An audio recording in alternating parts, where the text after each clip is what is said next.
You're live. And you picked the one in the drop down, right? Yes. Good. From the Gettysburg Museum of History Studios, you're listening to Addressing Gettysburg. Oh, you didn't do the camera thing. What? Oh, forget it. Whoa! Do it again. Ready? Do it again. Here we go. One more time. From the Gettysburg Museum of History Studios, you're listening to Addressing Gettysburg. Okay, that's better. Hey, everybody. Welcome to this episode of Addressing Gettysburg's Ask A Gettysburg Guide. And today we are talking... What do I hear? Mike, turn your... That's me? Turn your speaker off, please. God, That was such a good introduction. Today we're talking about rations and resilience. Food, ladies and gentlemen, food makes the world go round. I believe it was Shakespeare who said that. Mm-hmm. And before we get to everything here, a couple things I want to remind you of. First of all, the phones are open all show long today. Call in for free.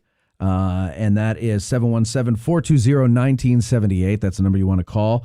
I will check the queue periodically to see if you're in there. And if you don't want to call in, you're too shy or something like that, and you're not a patron and you didn't submit your question ahead of time like our patrons do, then super chats of $10 or more are going to be read on the air by our great friend Mikey B right over there. Mikey, welcome to the show. Yeah. Right off the bat, Rich Snyder with a super chat. Really? Feed the troops. And let me tell you, the troops eat are a well lot of fed. pizza. We are well fed tonight. Thank you, Rich.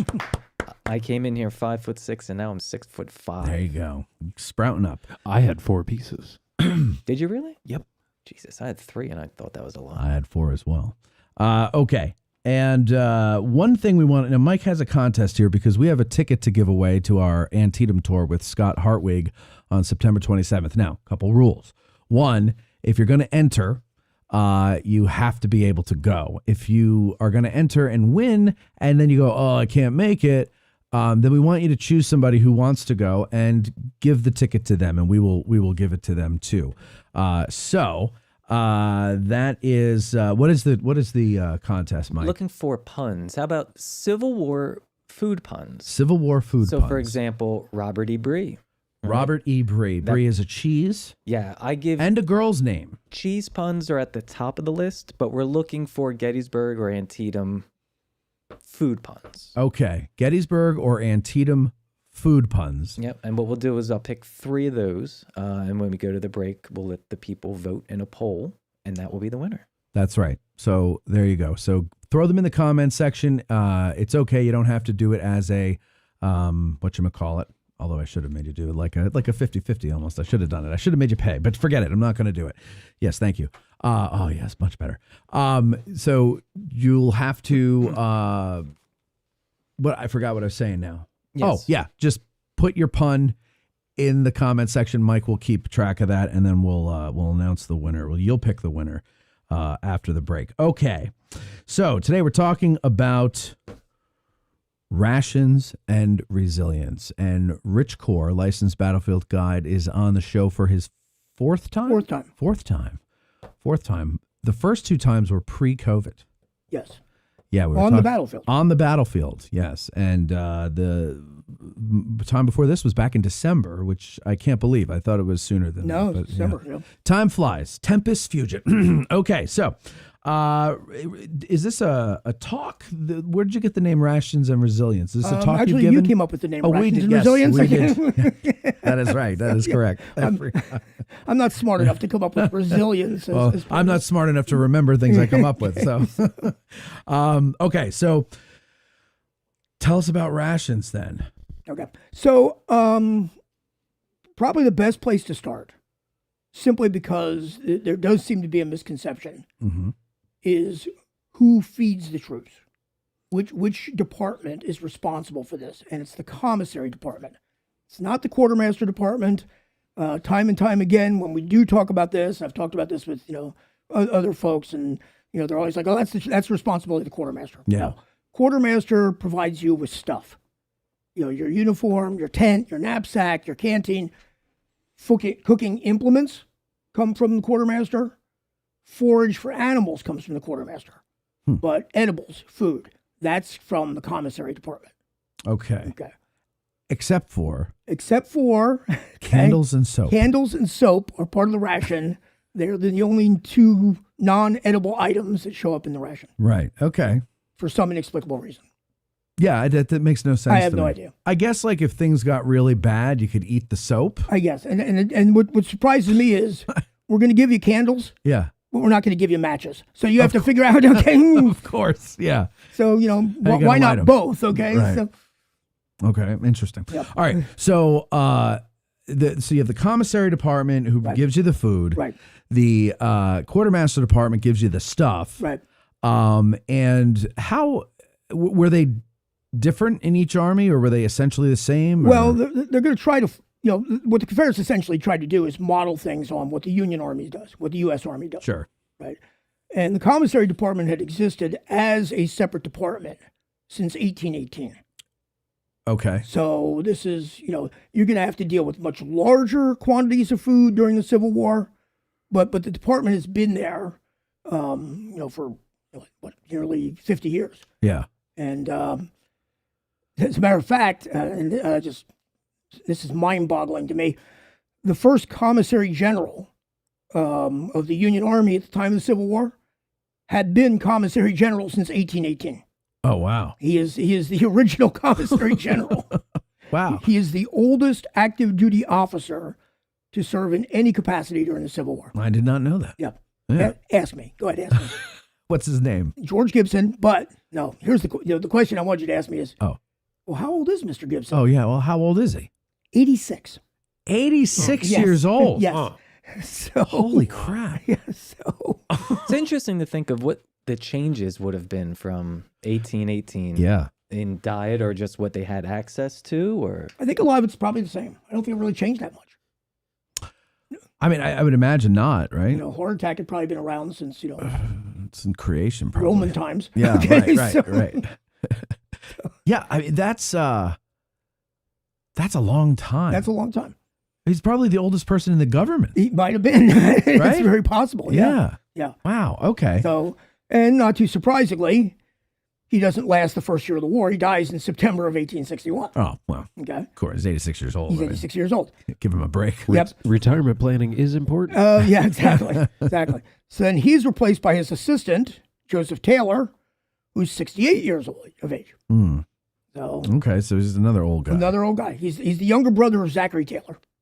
Oh, Okay. okay. And he made it to 1864 before he died. And then, so he is commissary general during the Gettysburg campaign. Okay. And does a pretty good job. And then the third and final commissary general during the war is the appropriately named Brigadier General Amos Eaton. Uh-huh. Okay. Which you can't use as a pun. Exactly. Right. Okay. Right.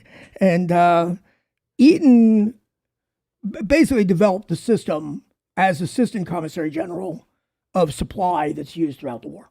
Okay. Okay. So how's it organized? You have the commissary, I'm assuming, is based out of Washington. Right. He and then it's answers to the Secretary distributed. of War. Right. Okay. And it's distributed to the armies. Right. So you've got a chain of command. Well, the first thing commissary general has to do is purchase food. Okay. So that's his first job. Is he's putting out bids. Basically, he's advertising for bids. So he's got to acquire the food. He's got to acquire the food. That makes sense. So he's putting out Okay. bids for 10 million pounds of bacon. Yeah. Jesus. And then bids are coming, and that's it. This is so is that In- are they taking like the lowest they're taking offer, the lowest bid. like they Exactly. would today? Okay. So Oh, yeah, of government course. contract, so it's going to be the low bid. Yep. And then whoever gets that contract, they need to prepare, package, and deliver the food to a distribution center. There's about, let's see here, I think 7 or 8 distribution centers that the commissary department set up during the war. Okay. Boston, New York City, Philly, Baltimore, Washington, Cincinnati, St. Louis, and eventually Louisville, Kentucky. So if you're a meat packer in Illinois, Right. you're probably sending the stuff to St. Louis. Okay. Okay. That was because that answers my next question. Because if it all's organized in Washington, by the Right. time it gets out to the Western Theater, Right, and that's it. So, Right. So So you you gotta have, have these them- different, distribution depots, basically. Okay. And that's where the quartermaster department comes in, because the quartermaster department runs the depot. Mm-hmm. So there has to be some cooperation between quartermaster and commissary as far as storing the food when it gets to the depot, and then transportation from the depot to the army in the field. Okay. So then we have commissary officers all the way down the chain of command to regiment. How about, and maybe this is too soon in the story to introduce this, but how about corruption as far as stuff not getting to the soldiers? Early in the war, you had problems. They seem to crack down on it as the war goes on. Okay. But yeah, there's definitely, especially when, Cameron was Secretary of War, okay, there's huge amounts of, corruption and graft, and there's substandard products because, guys are bribing somebody in the commissary department to give them the contract, and they're not delivering what they're supposed to. It seems though by 1862, they've dealt with most of those issues. So we always hear about sutlers and everything, right? But those are outside of the commissary department, right, or the quartermaster department. Right. They're essentially private merchants. So it's kind of like how when I had the bike tours, I had to have a permit from the Park Service to do business on the park, or you need a license to do a tour. And that's exactly what happened. Sutlers were licensed and regulated by the Army. Right, okay. And a lot of times they were assigned to a specific regiment. Oh, interesting. So you'd have, well, when we did the last program we did on pay, and I had the inventory of the sutler who was assigned to the 1st Maine Cavalry. Right, yes. And, what he actually, was offering to these soldiers, which was, essentially like, looked like a small version of Sam's Club, for God's sakes. I mean, it was... So that's interesting, though, because there's a lot of regiments in the Army. Exactly. So would it have, I mean, it can't be possible that there was a sutler per regiment, right? It's supposed to be that way. Okay. Didn't always work out that way, okay, but that was the theory. Wow. Yeah. Okay. So, and they're providing things that were outside of the ration. Right. So, for example, poultry is not part of the ration. Okay. Eggs are not part of the ration. Sutler's going to provide that. So what does a sutler do? Walk like carrying a bunch of chickens around and getting fresh eggs every day? I mean, how is he? I have no idea how this actually functions. Yeah. Because it really surprised me when I saw the variety of things that the sutlers carried. Yeah. Things like canned lobster and fresh fruit and things like that, which is just mind-boggling. You mentioned the canned lobster and stuff, and we did a show years ago. I forget what the show was supposed to be about, but there was something that I had read. I think it was before Second Manassas, and Jackson's men raided a train. I think it was at Manassas Junction. Yep. And there were canned oysters and lobster and chilled salmon and all this like crazy. And I'm like, I couldn't believe that they had that. That was the stuff that they probably got into some sutler's, storehouse or something along those lines. And it was a good business because those soldiers, especially payday, they're spending that money on things that they normally can't get. Exactly. Yeah. So sutlers do pretty well. Oysters we don't think is very easily to go around, but as long as you could keep them cold and keep them on ice, I know oysters were a popular thing in Canada. Delicious too. Yep. Real quick, Kohr, can you turn the speakers off since you have your headphones on? Because I'm getting that echo, and I don't want to turn your microphone down. I want you to be fully okay. Thank you. Okay, so go ahead. Okay, so we just talked about Union. Okay, let's talk about Confederate. Yeah. Okay, so they're going to try to do the same thing. Again, they have a commissary general, Lucius Northrop. History has not been kind to him, although I think he's got what is basically an impossible job, just because of a variety of things we're going to get into here in a second. He knew Jefferson Davis from the old Army, so he's appointed commissary general about a month before Fort Sumter. Okay. So he doesn't have a lot of time to kind of gear up here, before hostilities start. He realizes right off the bat that the South is going to have some serious problems, and one of the biggest problems, which sounds counterintuitive, is you have an agricultural economy that doesn't grow a lot of food. Okay. Because they're growing cotton and tobacco. Right. So. Oh, yeah, right. So even before the war starts, a lot of the food that's being consumed in the South comes from the North. Interesting. Right, which nobody thinks about. No, I would never think that. Right. But you're right. Like So- that makes sense. Like Yeah. they're making their money off of cotton. Exactly. All that crap. Right. Tobacco, So rice. 50% of the corn that was grown in the U.S. in 1860, it's an even split north and south. Huh. But 80% of the wheat came from the north. 88% of the oats came from the north. Wow. Okay. So they really needed the north. It's very Yeah. again. Oh God. So another thing. It's just another thing that amazes me that they ever let it go so far as to go to war. This is Rhett Butler and Gone with the Wind going, yeah, yeah. you guys don't know what you're getting into. Okay? Right. Yeah. Exactly. I mean, Yeah. nobody could have. No. So what Northrop does, to his credit, Okay. is that first month before Fort Sumter is fired upon, he's doing the same thing that the U.S. Commissary General's doing. He's going to businesses in the North and saying, hey, I need 5 million pounds of bacon. You're kidding. And they're selling it to him. Of course. Because, But does the North eventually make it illegal to do that? after hostilities start. Yeah.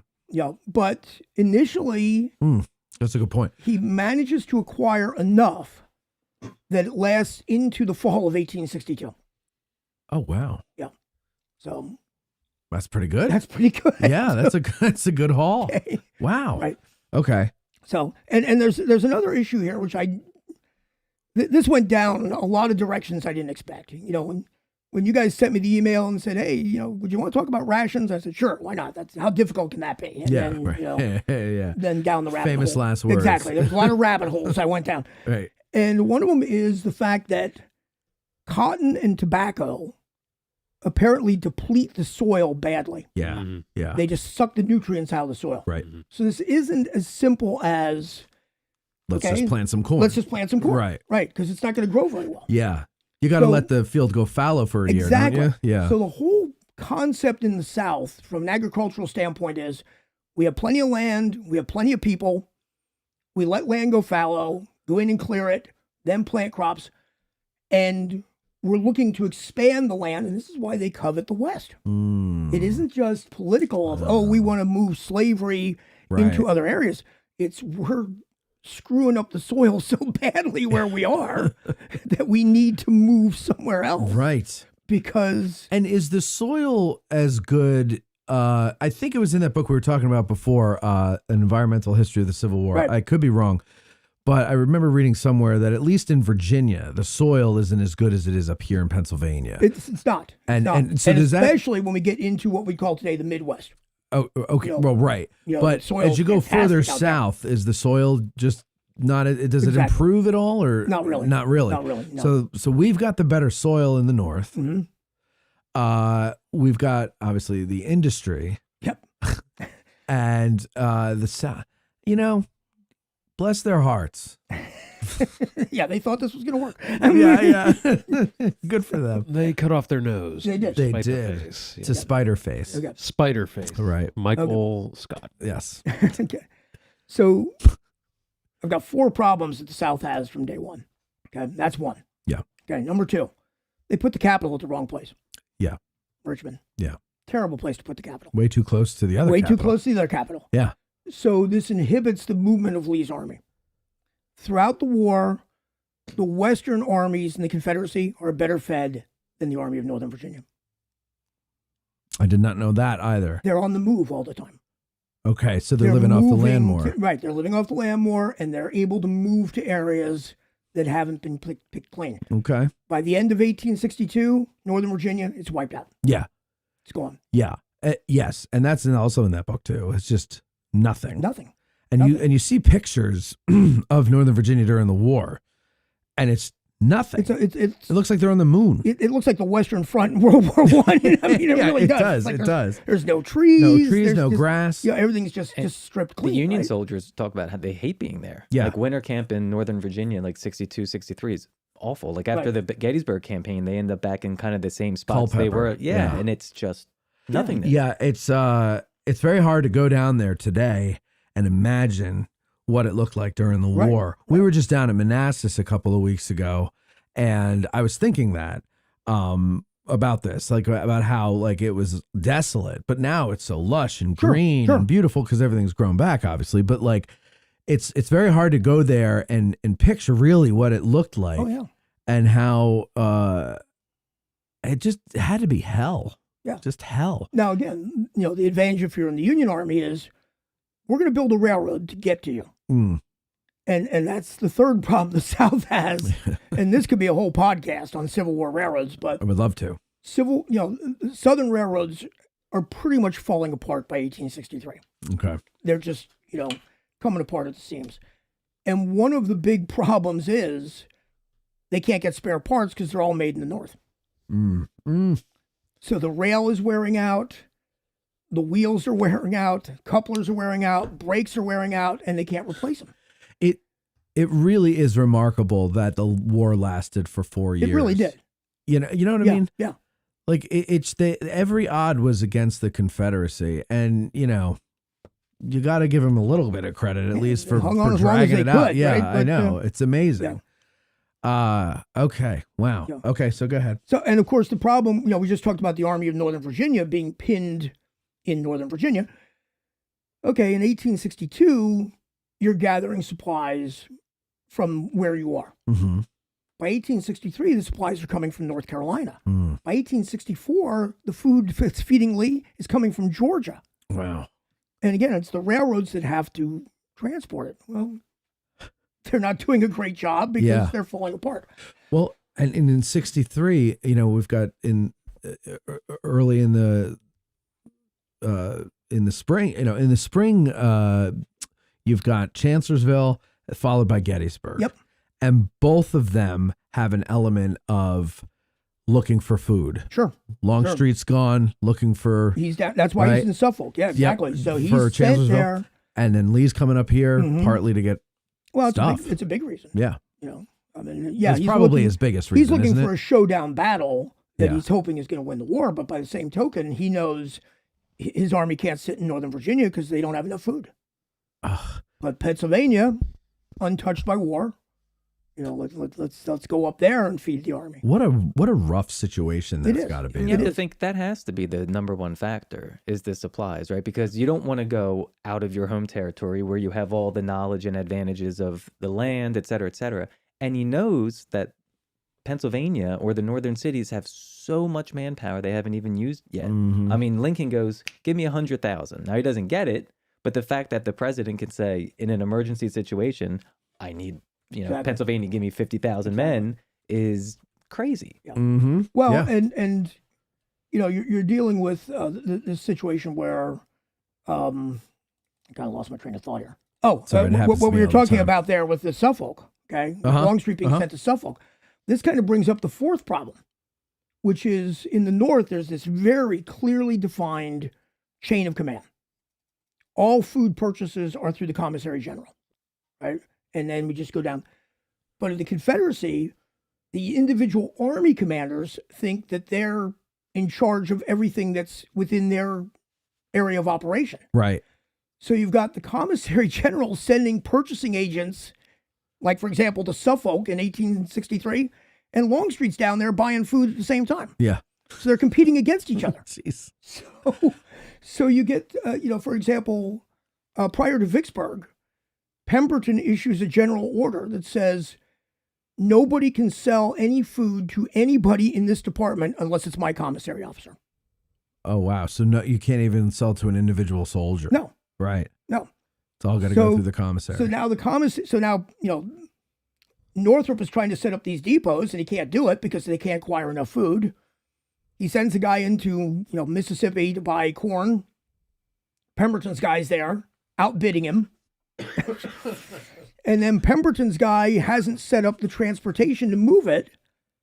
So they buy, 5,000 bushels of corn, set it on a platform, and a railroad car never shows up to take it. So it just sits there. So it just sits there until it rots. So It's a mess. We did an episode with Doug Dowds about the staffs at Gettysburg. Yes. And the difference in the efficiency between the Union Army setup across almost all the armies and the Confederate Army, which was a little less structured. Right. It's almost like a microcosm of that. It's almost like the same thing that they're just not as organized. It goes all the way up to the Confederate government. I mean, all the way up to these individual bureaus. Mm-hmm. Right? And I'll give you, this is my favorite example of this, okay? This is January of 63, okay? one of Northrop's guys is a guy by the name of James Crenshaw. Now, James Crenshaw was co-owner of a flour mill in Richmond. Okay. Richmond had two of the world's largest flour mills. So Crenshaw owns one of them. Okay. So he's got a lot of contacts, especially out in the Shenandoah Valley, as far as purchasing, grain and that sort of thing. He buys 400,000 bushels of wheat in the Shenandoah Valley. Jeez. I mean, that's a huge amount. I can't even imagine. Right. But he manages to acquire 400,000 bushels of wheat in January of 1863 in the Shenandoah Valley. Right. And then he sends a telegram to Northrop back in Richmond and says, okay, I bought the wheat. How are we going to move it? Yeah. And Northrop says, all right, go see Lee. He's in winter camp. Get him to give you 200 wagons. So Crenshaw goes to see Lee. Lee won't see him. Lee says, I'm too busy. Yeah. Who is this guy? Right. Right. So he tells Chilton, his chief of staff, you take care of the guy. Find out what's going on. So Chilton and Crenshaw talk. I need 200 wagons. And Chilton says, well, sorry, I can't authorize that. The only person that can release wagons is the quartermaster. So go talk to our quartermaster, James Corley. So Crenshaw goes to talk to Corley. And Corley says, I can only release the wagons with a direct order from Lee. Okay. So this is a circular firing Poor squad. guy, Okay, yeah. this is, this just keeps going around in circles. Yeah. And apparently in April, Lee finally says, okay, I'll give you 50 wagons. But apparently they never got to the Shenandoah Valley because of Chancellorsville. Oh, okay. So that grain never made it to Richmond. Mikey? Well, speaking of struggling to feed the troops, Yes. our wonderful audience, Matt Gillespie with a super chat, feed the troops. Thank you, Thank Matt. you, Matt. Thank you very much, Matt Gillespie. Thank you. Troops are well fed. Thank you, sir. Okay. So go ahead. Okay, so I guess let's talk about what they're eating, Yeah, the rations, right? let's do it. So you have, I hardtack and coffee is kind of the classic work on soldiers' day-to-day life, right? Sorry for the throat clearing, but here, folks, in case you're not familiar with this book yet, Hardtack and Coffee by John Billings, John D. Billings, if you will. And it's very interesting. It's got a lot of stuff in here. It's not just about food. It's about everything. It's the life of the soldier, life in log huts, special rations, army rations, foraging, corps and corps badges, the army mule. Like, there's a lot of stuff in here that just paints a really good picture of what life is like for a Civil War soldier.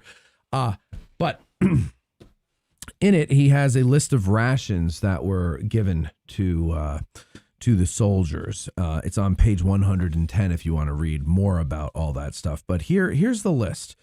And there's something in this list that's interesting that Rich and I made reference to at the beginning here. And so let's go and hear what it is.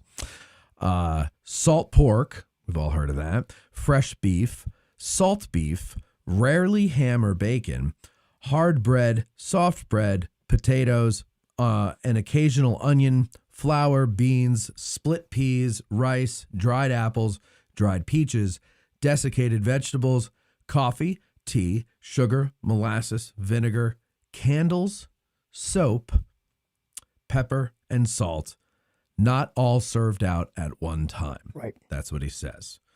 So those are... That's the menu. So when you, Okay, for lack of a better term. Okay. yeah. So that's what's on the menu, but that's not, like he says, that's not what you get all at once. Right. And then he kind of goes on, I think, further, and I think I underlined it here. Where does he say that? Okay. So there was but one kind of meat served at once, and this, to use a Hibernianism, was usually pork.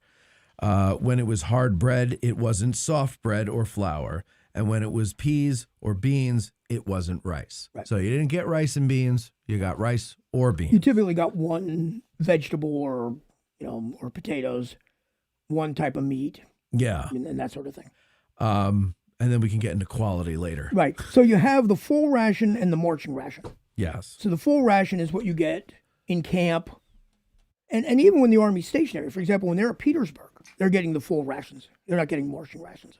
Even at times during the Gettysburg campaign, if an army's stationary for more than a couple of days, they're probably getting the full rations. Okay. And that was 3/4 pound of pork or 1 pound 4 ounces of beef.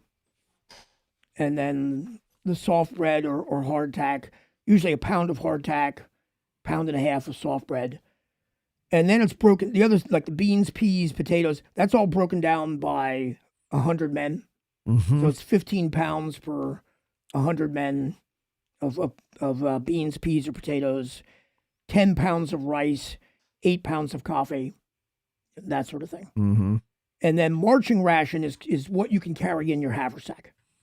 So that's typically going to be 1 pound of hardtack, 3/4 pound of salt pork, 1 ounce of coffee, and 3 ounces of sugar and salt. Another great book to get is this, Gettysburg by the Numbers. I have 2 copies, one for home, one for the studio. And it has a section on page 19, 20, and then 21. This is my favorite page. It gets into the horses and the mules. Mm-hmm. And so those 3 pages there give you some, basically what Rich was just telling you there with the provision for the Army, and how much 100 soldiers are issued there. So another good book to get. Right. Now, apparently salt beef was inedible. Yeah, too salty. Too salty. Does it, I guess, is it that beef absorbs salt better than it pork? Must, because there's very few complaints about salt pork. Right. Salt pork is kind of the staple of the Union Army's diet. Right. Confederates, it's bacon. Union Army, it's salt pork. But when they're issued salt beef, guys just absolutely hate Yeah, we it. were trying to figure that out before the show, Rich and I think beef you can really dry out. Yeah. Where pork still Pork retains seems more dense. But when you dry out beef, it absorbs the salt. Like I love cooking steak, and the only way I'll do it is I'll salt it for 24 hours. I'll just sit it in salt, put it in the fridge, Right. and open, not in a container, just leave it in there on a wire rack, and it sucks that salt in so good. But sometimes I intend to leave it for 24 hours, but it ends up being more like 36 or 48. And I've eaten it, I've cooked it up and eaten it, and it was basically beef jerky. The salt had gone all the way. That's apparently what must be happening during the Civil War. It gets salty all the way through. So what they tried to do to make it more edible, yeah, which apparently didn't work particularly well, was soak it for 12 hours in running water. Okay. So I guess, we've been issued, 5 pounds of salt pork for a company. So we take this and lay it under a rock in a stream and and leave it there for Let overnight. nature do the work. Yeah. Right. and hope you're upstream. And hope you're upstream from the cavalry. Exactly. So And if you ran afoul of the mob, they make you salt pork shoes. that's right. God. You get all the history here, folks. Yes, you do. So apparently it was just god awful. Yeah. Matter of fact, I read one account of a mock funeral the guys actually held in front of the commissary tent. Where they actually, for the salt guy pork. They dying actually from the brought it salt. out. They brought the salt pork out in a litter and, actually did a little ceremony and buried it right there. So where were we with the Okay, ration? so Confederates, the ration starts the same in 1861, but then it's reduced as the war goes on. Okay. So like 1862, you're down to what had been 3/4 pound of bacon. Now it's 1/2 pound. Uh-huh. And by 1864, it's 1/3 pound. Hmm. So that's your daily ration. Yeah. As a Confederate soldier. Flour was much more common with the Confederates. Where they'd actually be issued flour. Okay. That's because of the big mills in Richmond. Ah, okay. And they'd actually prepare it into biscuits. So, the Confederate companion should be, bacons and biscuits, okay, to hardtack and coffee, because that's what they're living on. Okay. As far What as, about sloosh? How about sloosh? isn't that the you take Grease? the hardtack and the It's grease, grease and you and cook all it up? that, Yeah. yeah. There's the lobscouse. No, and it's the grease, and then you throw flour in the pan with the grease, and Yeah. then Corn flour, yeah. corn flour, yeah. And then they call that sloosh. That's what they ate, a lot of that. That's a very bad Shelby foot.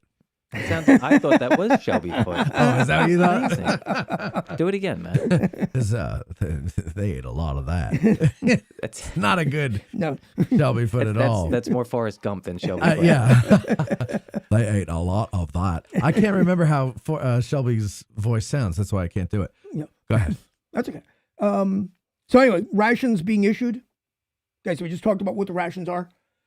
The each regiment has a commissary officer. He's also the quartermaster. He's usually a lieutenant on the staff of the colonel. And he's going to draw rations if they're in camp every 5 to 10 days. Mm-hmm.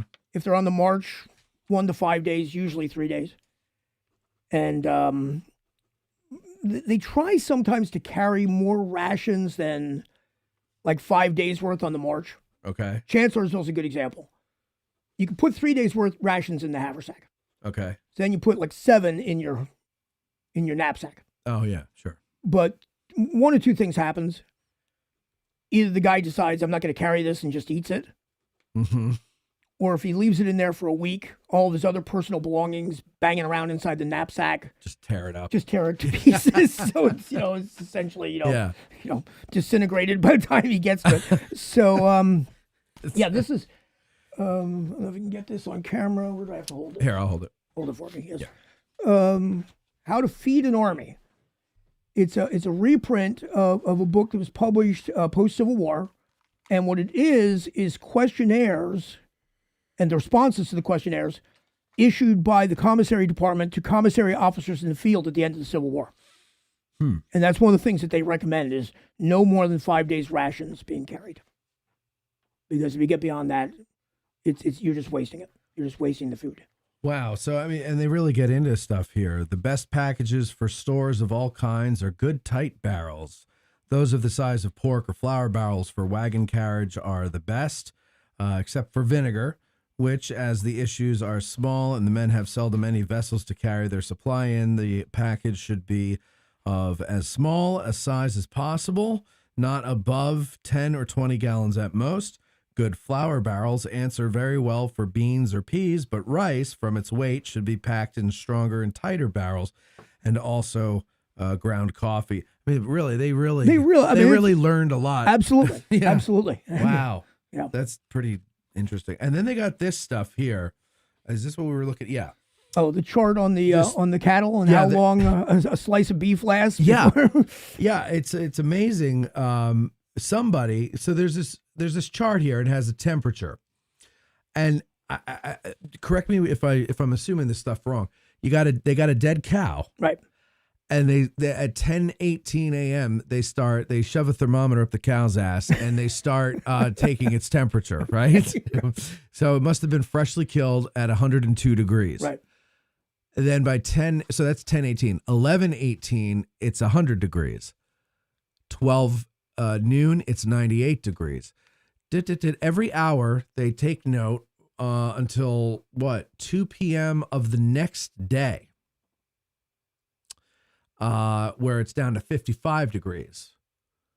And then but there's other things in here about like how much it weighs as it's right. So moisture is being dissipated, right, for lack of a better term. Yeah, but it's not only just how much the whole cow weighs, the right forequarter, the left forequarter, right hindquarter, left hindquarter, how much each part of the cow weighs. It's amazing. It is. It's just But so. and again, I think this is something that Who thinks of this shit? we don't think about this today, No. because don't. when this stuff's being issued, okay, so you're getting, you're the quartermaster or the regimental commissary Right. officer, and you draw rations from the brigade commissary in the field. Yeah. And now you get it back to the regiment. Right. Okay, we got 3 days worth of rations. Okay, let's say we've got 300 guys in the regiment. That's 900 rations. Yeah. But they're in bulk. Right. Now we got to separate them. Yeah. So we got to break them down. Right. So you've got scales and cleavers and knives and saws, and these guys are breaking it down first at company level, Yeah. and then they're going to break it down again to individual soldiers' rations, and they're doing this in the field. Mike, you were in the Air Force. Mhm. Well, and you were never in theater, were you? No. Okay. So, But on a base, you were on a base, Mhm. and In Japan land. in Japan land. So what did they have like that would be the equivalent to this? Of that? All no, just Of the all food? just Oh. You mean I of guess the- more the of like rations the that are sutler, being issued? Yeah, the rations. Like I- how were you fed? I think everyone watching right now that's a veteran is saying, don't ask that guy because he was the best fed person in the military. Oh, And they they hate would be you. right. They hate you very Because let me much. tell you, we ate very well. Did you? The Marines that were on Okinawa that would come to work on aircraft because there were Right. P3s there. I remember when they would come into an Air Force dining facility, we don't call them chow halls. They're dining facilities. Oh, you have dining facilities. Their eyes would be like, oh my God. Really? Oh yeah. Air I mean- rhymes with chair. Steak Mondays and, surf and turf Tuesdays. Yeah. and genuinely ate probably better there than I had Why do you anywhere. guys get to eat so well? Because we're precious cargo. Yeah. You're precious. Very That's what I hear. I was Yeah, never in the well, service. This is what I It's all hear. about budgeting. The Marines spend a lot on crayons because everyone likes a snack. Uh-huh. So we put it towards food. Okay, every Marine watching just tuned out. All right. Enough making fun of the But the closest we got to that was Marines. when there would be a typhoon and they would just issue MREs. I mean, I think anyone in a field or in a situation like that, modern day MREs, universal across the branches. Yeah. And they're not bad. They're not bad, but it's a far cry from the way it was in the Civil War. It's a little healthier and a little more tasty. A little healthier, a Less little bugs. tastier, a little more safe, preserved, Sure. right? Easier to cook. Easier to cook. Yeah. You don't have the commissary of the, I guess would it be the regiment that would be chopping things up and divvying them out, or was it the brigade, or what level? Well, at each level. At each so, level. So when a brigade, sends a requisition to division level, they're breaking it down in bulk. Okay, this is how much. Right. And then it would go to brigade, and then it would go to regiment. So the actual breaking it down to individual rations is being done actually at company A level. company level. Yeah. Yeah. Wow. Yep, and then And- they're going to have like a ration call, and they're going to lay everything out. Someone's going Right. to be dividing up a little bit of this. But, This is an but they're individual weighing it ration. out. So, for Yep. example, okay, each guy gets a pound of pork, right? Yeah. And something like that. But the one thing they couldn't weigh out was coffee because the scales weren't that precise. Oh. 'Cause And Civil War soldiers loved their coffee. okay. So one of the things that you had to absolutely make sure of is that there was a way to equally distribute it without trying, showing any favoritism. Because so they would typically take the entire company's allotment of coffee. Let's say there's 30 men in the company. They'd lay out a blanket. They'd take 30 little piles of coffee and try to make them as close as possible. And they're doing this, essentially by eye. Right. And now to make sure there's absolutely no favoritism, so you're not looking at this and going, "Hey, I like him better than that guy, so I'm going to make sure he gets the biggest pile of coffee." The first sergeant would turn his back to the blanket with the coffee on it, and he'd have the company roster. Okay. And the commissary officer would stand there and he'd point to a pile and say, "Who shall have this?" And he would pick a name at random off the roster and say, "Private Joseph Smith." He'd come up, scoop up his coffee, and Okay. that's how they do it. Huh. So. And these are whole beans, right? It's They're not. whole beans, They're not right. So grind. they have So to- they would have to grind them. They grind themselves. them typically by taking, put them on a rock and beat them with a rifle butt or something like Yeah. that. So There was a patented design for a coffee grinder that was incorporated into a rifle stock during the Civil War. Oh, really? Yeah, actually a manual coffee grinder that you would turn, and it was The guy's name was Emmanuel Coffee And Grinder. that was his name. Amazing. It's actually pretty simple. Like if you have it in a cloth bag, you can crush it with a rifle butt, and then you can just drop it right into a hot cup of water right over a fire, and it's actually tastes really good. there you go. Huh. yeah, or crush it in your mucket. Crush it in the mucket, Well, which rhymes with bucket. oh, that's not what I was going to say. Yeah, Real, Rhymes real, with That's real right. quick, Matt. As we go from PG-13 to Yeah, we're getting into our NC-17. I just wanted to thank Jeff Pasnick and Peter Zach for their super chats. Oh, and thank you, helping, guys. feed the troops and just Thank you very much, guys. general goodness. It's a great audience. Great audience. Thank you, guys. All right. Okay. So go ahead. Okay, so now we've issued the rations. Yeah. Now somebody has to cook them. Okay. This is where the wheels came off. Uh-oh. Men in the mid-19th century didn't know how to cook. That's true. The wives did the cooking. Mom Right. did the cooking back at home. Right. So you read all these wonderful letters at the beginning of the war where these guys sign up and, maybe they're training like at Camp Curtin in Harrisburg where they can go into town and get food. And now they get assigned to the field and rations are given and they're kind of staring at this pile of food going, What do I do? what do I do now? Right? Yeah. And they're supposed to be cooking the rations at company level. Okay. And the way they did this, they don't have company cooks. You're not going to have that to the 20th century. So they take one guy out of the ranks. Okay. You're the cook for the next 3 days, whether you know what you're doing or not. Mm-hmm. And he'd do his best. And then after 3 days, they'd say, okay, you go back to the ranks, you come out, you're the cook. Right. And they just rotate around. And obviously, this doesn't work particularly well, right? So there's several attempts as the war goes on, and both sides take different approaches here of how to deal with this. In 1863, Congress passed a bill to appoint 2 head cooks per company, Okay. still not permanent, and also assign 2 what were, and you'll sometimes see this on a roster, UCAD. UCAD. Right. Okay. What is that? Undercook, African descent. Undercook. Oh, undercook. Like Undercook, like second. an assistant, Okay. Yeah. African descent. Oh, interesting. Okay. So regiments were authorized to recruit, and these guys are going to be considered to be privates. They're going to be carried in the ranks with UCAD next to their name on the roster. Mm-hmm. They were paid $10 a month with a $3 deduction for clothing, Right. okay, which was the same as, African American combat troops. I have no idea how widespread this was. I've seen some reference to it. The best example I found was the 47th Pennsylvania that had 9 of these guys. 9. 9 of them. They were in South Carolina at one point. They enlisted 5 there. Then they got transferred out to Louisiana. They enlisted 4 there. So they were probably, former slaves. Yeah. Right. But they're paid. But they're paid. Yeah. And they're mustered in. Interesting. So, they. And they're permanent. So what- they remain permanently with the company. So they're supposed to provide some level of consistency to assist the cooks. Right. Because prior to this. It's a free-for-all. Yeah. So there was no training like, here's how you cook bacon, or here's how you chop an onion, or anything like that prior to them. Funny you should ask. Okay. Okay. Because in 1861, Yeah. we have a guy named James Sanderson. Jimmy Sanderson. Jimmy Sanderson ran a hotel, ran a restaurant in New York City. And Sanderson is with the Sanitary Commission. And he goes out into the field with 2 New York regiments and tries to teach the men how to cook. Mm-hmm. And has some success.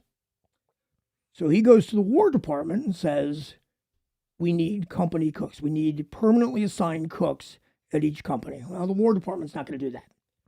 But what they do say is to Sanderson, they say, can you write a manual? So they make him a captain in the commissary department, give him the job of writing what becomes the first field manual. And it's called, and you can Google this, and it's online. I'll Google it right now. Okay. James M. Sanderson, Campfires and Camp Cooking, Culinary Hints for the Soldier. Why do they always have these long titles? That's only half the title. Oh, I Jesus. condensed it to make it. All right, let's see. James M. Sanderson, Campfires and Camp Cooking, or Culinary Hints for the Soldier, including receipt Means recipe. Right. Okay. For making bread in the portable field oven furnished by the subsistence department. Exactly. 1862, January. Yeah. So in January of 62, that's being issued to troops in the field. Okay. So they have something to teach They've them. have got something to work off of. Oh, I've seen this before. I've It's seen, got I've some seen neat the little illustrations, there's neat diagrams of how to build a where they're fire showing how pit to and make bread in the field in like large with mounts these little and stuff. portable ovens. Oh, yeah. I'm looking He's at got that now. He's got recipes in there for soups and stews and beans and potatoes and coffee. I mean it's a neat little book. Here. Court, go to the thing here so people can see what we're looking at here. So he's got, what is this here? This is a diagram of some kind of fire pit. Yeah. Yeah. Let's see what's on the next page. Words. There are words. Let me see if I can find another picture. There's a couple different diagrams. I think there's like 3 different diagrams of fire pits. What are these here? Oh, these are notes. Pages for, okay. So that's what I was looking at. That's a closer one. It's what is it? It's a small little pamphlet, like 40 pages. It's 14 pages. 14. Okay, Yeah. and then the rest are notes. That's interesting. If your horse is slow and you don't like it too, you can make it into a stew. That's in here? Hey, I mean, use everything, I guess. The Confederates start eating things that are not standard in the rations as the war goes on. I found accounts of, especially like places like Vicksburg where they're running out of food. Yeah. Horses, mules, Paper bread. rats. Rats, a delicacy. That is quite A a delicacy. that they yes. said tasted like squirrel. Oh, really? Yeah. Turtle, Um, which tasted like chicken. Surprise, surprise. Yeah, well, everything tastes like chicken. Right. Alligator's kind of like Alligator chicken. also tastes like chicken. And Which is disappointing. You know what else tastes like chicken? Kind of is rabbit. I was at the butcher up Biglerville the other day, and they had rabbit in there, and I was going to get it. But then I remember I had rabbit before, and it tasted like chicken, so I didn't. so get what's it. the point? Yeah, so I'll just get chicken. But genuinely, this is my first time looking through here. There's some stuff that's still like bubble and squeak. That's even in England today, they eat that. So there's a lot of Brazilian stew. That sounds Brazilian exotic. stew. Yeah, it does. Shins of leg or beef is how you make that. Shins of leg or beef. Legs of beef. Oh, legs of beef. Yeah, that is me not reading the letter correctly. Well, that's all right, Mikey. We all make mistakes. And that's part of it too. Is they're trying not to waste anything. Sure, makes sense. So even in the Union Army, when they butcher cattle, they save the hide and sell it. Hmm. And Yeah. So they're doing things like that. Well, that's what bubble and squeak is. It's basically the leftovers of everything from the day. So even here, it's talking about stuff that's left over, pieces of corn or salt beef that wasn't big enough to be part of something. Throw it all together. Cabbage, leftover desiccated vegetables. Throw it all in together. Yeah. So See, you mentioned the desiccated vegetables. The guys hated desiccated vegetables. We were talking about this earlier. Yeah. But according to Jonathan Letterman, the problem with desiccated vegetables was nobody knew how to cook them. Hmm. They couldn't prepare them. And it took too long. And it took too long. When you had it to was do it. like you had to steep it for like 3 hours in cold water and then cook it under a low fire for another 3 hours. Right. Who's got that And- time? Exactly. Yeah. So it's the kind of thing you might be able to do in a hospital setting Sure. or, in winter camp, but certainly not in the field. How about when they're on the march and you're marching past somebody's apple or peach orchard and you reach Okay. up and you grab an apple? There's foraging. You're allowed to do that or no? Well, You're not supposed to, not but supposed they to, would. but they did. Of course they did. Sure they did. Starved. There was a famous, I think it was the 8th New York under General Blanker. He was famous for corruption, and his men, like there was this whole spectacle. I think it was like summer of '62 or fall of '62. They basically, like he got court-martialed and relieved of command because his troops kept stealing from other people, either because he was giving away their rations, but he also was accused of charging sutlers, like he was a brigade commander, and he was accused of charging sutlers $100 a head to do business with his regiments. Really? Yeah, it was crazy. But he was diverting food to other people for profit. Just So that's amazing. And- All the people, Sure. the opportunists Sure. that were. They're also getting, supplementing rations with packages being sent from home. Yes. So that was another thing I wanted to ask about was that stuff. That had to be inspected, right? Yeah, and a lot of times, stuff would be taken before it got to the soldier, but as long as most of it made it to the soldier, they seem to be fairly content with that. Right. There's I found in one book, which is a compendium of firsthand accounts of Confederate soldiers, diaries, letters, and such, called "Feeding Robert E. Lee's Army." And one guy talks about the fact that he sends a letter home to his wife, and he says, "I got the eggs, only one broke." And I'm like, How? "How?" Yeah. And it turns out that he told her to pack them in sawdust. Ah. Okay. So she's sending eggs from home, Wow. and only one broke. That's amazing. That is amazing. That is amazing, yeah. Okay, so Well, and then of course, some boys I'm sure were hoping that they'd get a bottle of hooch. well, yeah, And of course, that's that supposed would to be confiscated if it's found. I have an entry about that. Shall I read it? Certainly. Okay. It was a little annoying to have every box opened and inspected at brigade or regimental headquarters to assure that no intoxicating liquors were smuggled into camp in that way, meaning in a package from home, especially if one was not addicted to their use. ... Yet the inspectors were often baffled. A favorite ruse was to have the bottle introduced into a well-roasted turkey, a place that no one would for a moment suspect of containing such unique stuffing. So people would shove it up a turkey's ass. I guess it wouldn't be the ass, but no, it would be the ass. And they'd hide the bottle in they'd there. hide the bottle in there. Yeah. Brilliant. Smart. Brilliant. Imagine shipping a whole turkey. You know? No, They so put it in the box. okay, so that's the other thing that I've been wondering when I'm reading this is like the food that they're sending. Okay, I get it. It's a cooked turkey. Right. But how long is that lasting? And- What are they doing to preserve it? Well, they didn't care about the turkey. They cared about what's inside Oh, the that's turkey. a So good there point. you go. Yeah. But mom, okay, so yeah. Mom's making the turkey and maybe brother shoving the bottle in the Exactly. turkey's ass. But mom's 'cause mom's gotta think, well, this isn't gonna hold for 3 weeks until it gets to There's, him, right? there's no refrigeration No, or anything no. like that. And then you got the colonel whose whole regiment is always bombed and he can't figure out how. He's like, all they eat is turkey every day. Exactly right. Why are they drunk on It's turkey? all that tryptophan. That's right. Oh God. All right. Where else now? Okay. All right. So we got cooking. This is. I didn't think I was going to talk about this tonight until I realized how big an impact it had. Okay. The agricultural production of the southern Confederate States versus United States Yeah. as Okay. the war goes on. Yeah. There's 57 million acres of farmland in the Confederacy at the beginning of the war. By 1863, they've lost 20%. That's it.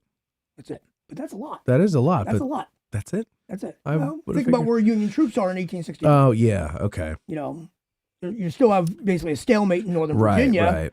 You've lost New Orleans. You know, So then that's you've lost mostly coastal areas. But Yeah. the problem is that's a lot of the areas where they're growing food. So, yeah. right. Okay. So you have that problem. You're losing farmland. And of course, as the war goes on, you're going to continue to lose more. Right.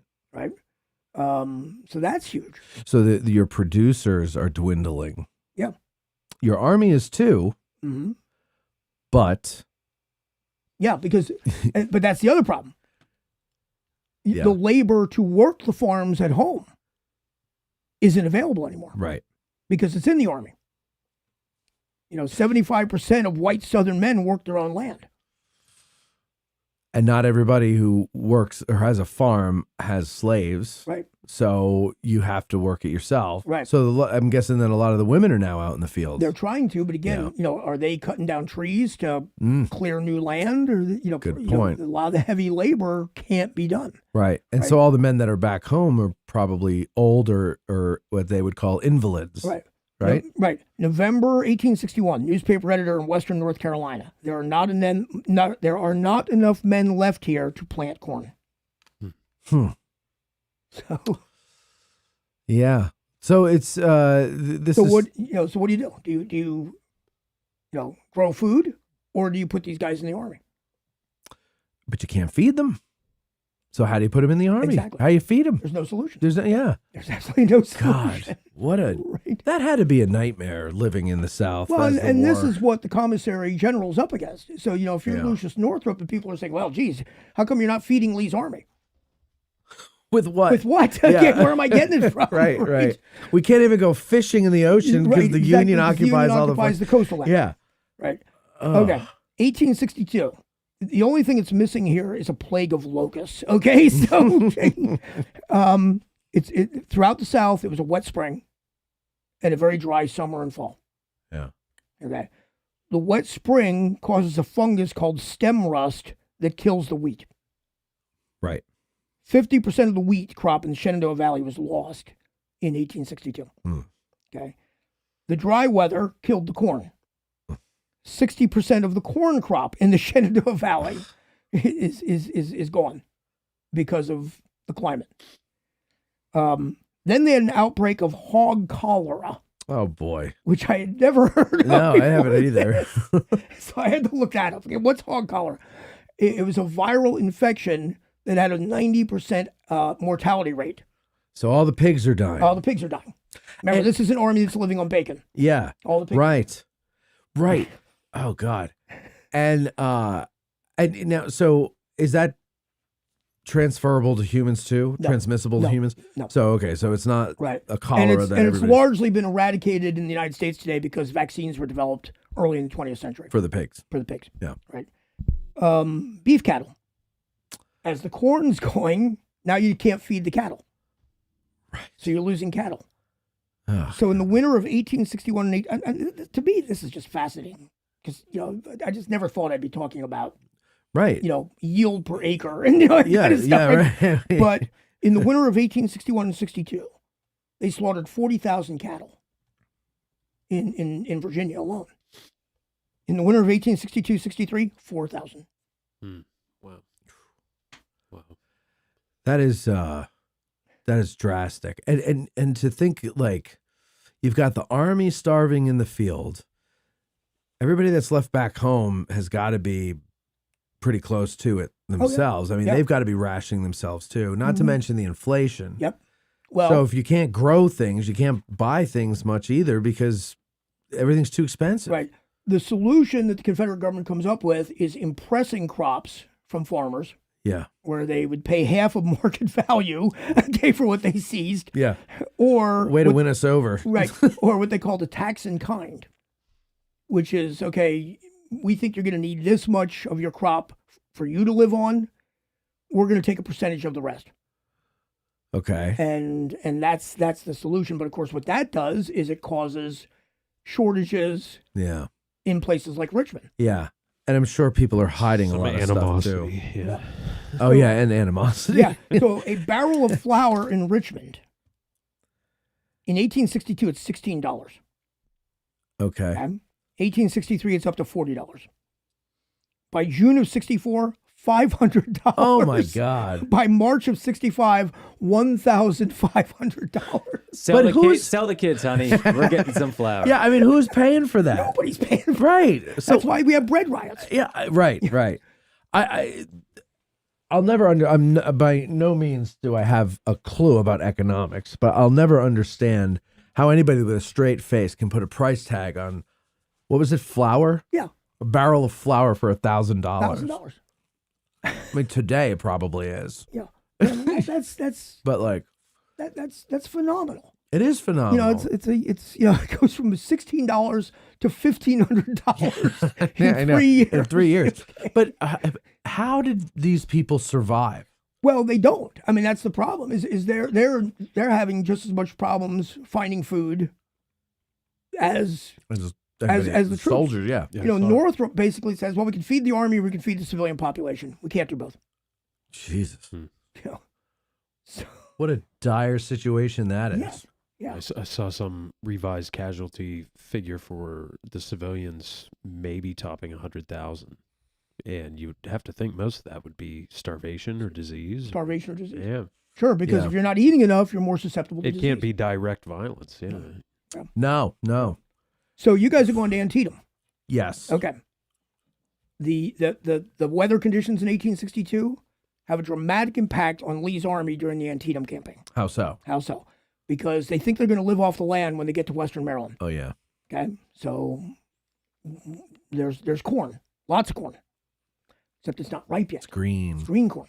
Okay, so what does green corn do to the human digestive system? Makes you have diarrhea. Exactly, or as one guy put it, it creates. I my love favorite. This is a great quote. I know this.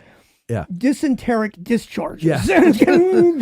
The old D squared. Yeah, D squared. But so again, people talk about, oh, Lee's only got 35,000 guys at Antietam. He was lucky he had that many people. Mm-hmm.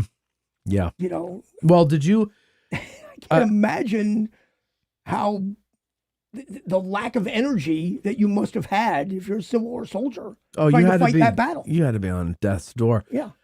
Was it? I think I was reading in an environmental history of the Civil War, and they're talking about this, and they go into why that causes diarrhea. Yeah. And it's not so much because it's green as much as it is that they're on the brink of starvation, and they need protein, but fruits and vegetables are sugar and water, and that's not. And if you haven't had that. Yeah, just, so it goes right out of you. It goes right through your system. And there was an account that they put in the book from a civilian who came to visit the battlefield after. That's the guy who comes from Frederick to Sharpsburg? Yes. Yeah. And I wasn't going to use it because I thought it was just too absolutely. Do you have it written down? Because I'll let you do it, okay? Well, I don't have it verbatim. Well, but what he says is you could follow the path of the Confederate Army by the dysenteric discharges along the side of the road from Frederick all the way to Sharpsburg. And there was, I think it's the same guy, maybe it was in the same chapter, but a different person given the account. But they said you could tell where the firing lines were, where the battle lines were, because the men would fire a few rounds, but then they'd run behind the line, drop trow, evacuate, and go back to shooting. And there was a line of diarrhea behind I the can lines. Only imagine that, from Frederick to the Potomac. It just had to be horrible. Big trail of shit. Oh God, that was awful. It was so bad. But again, well fertilized. Not to mention the horses and mules, by the way. But here's my question: leaving. does anybody think about this kind of stuff? I do all the time. Okay, but I'm saying, does anybody think about what are these guys eating? Yeah, and they don't have, meat or protein, and they're trying to subsist on green corn. Yeah, and does anybody think about crops in the South, plummeting by 50% between 1861 and 62? No, because you never hear this. Did you never hear about it? It wasn't in the movie. It wasn't in the movie Gettysburg. This was eye-opening stuff for me. Like I said, I didn't think I'd end up going down this road, but the more I looked into it, I was like, wow, this is... Well, you're welcome, Rich. This is really amazing stuff. Let me ask you to do this. this. Thank you for asking me to do this. It's something I had mentioned to Rich before we started was, we study the battles and we study the maps. And everything seems very... Especially when we judge generals on tactical things and, these men move this way, this unit didn't fight well, the 11th.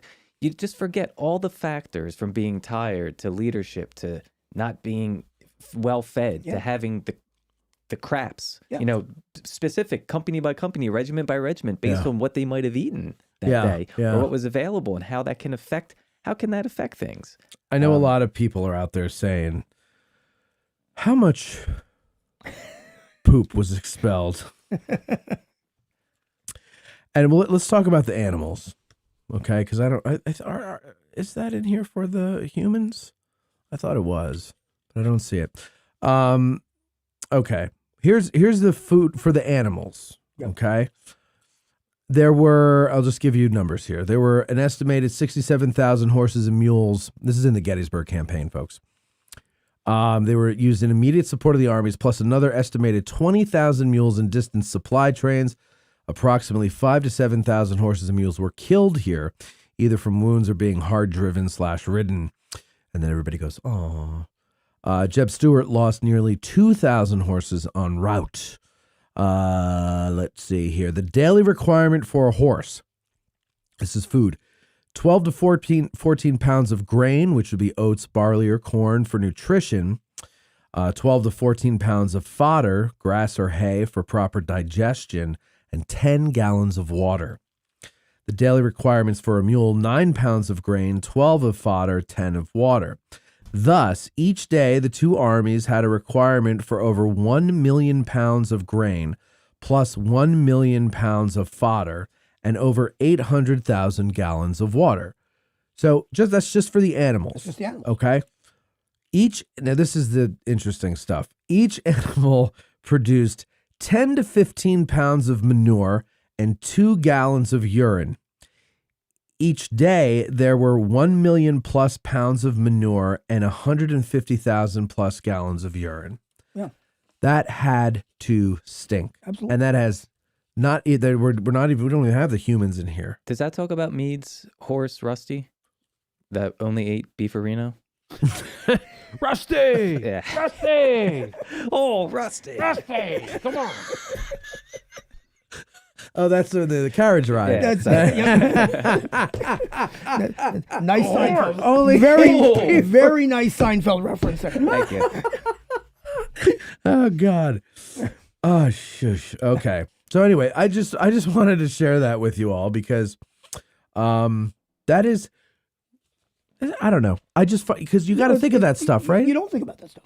But you should. Yeah. Because it's part of life. It is. And it's how it goes. And it's just, You know? how are you going to feed an army when you can't feed the civilians? How are you going Right. to feed an army when the railroads are breaking down? How are you going to feed an army when you're losing farmland? Right. And then the North is expanding their farmland. So I was going to ask, so as they're shrinking in the South, is the North expanding? Now, Exactly.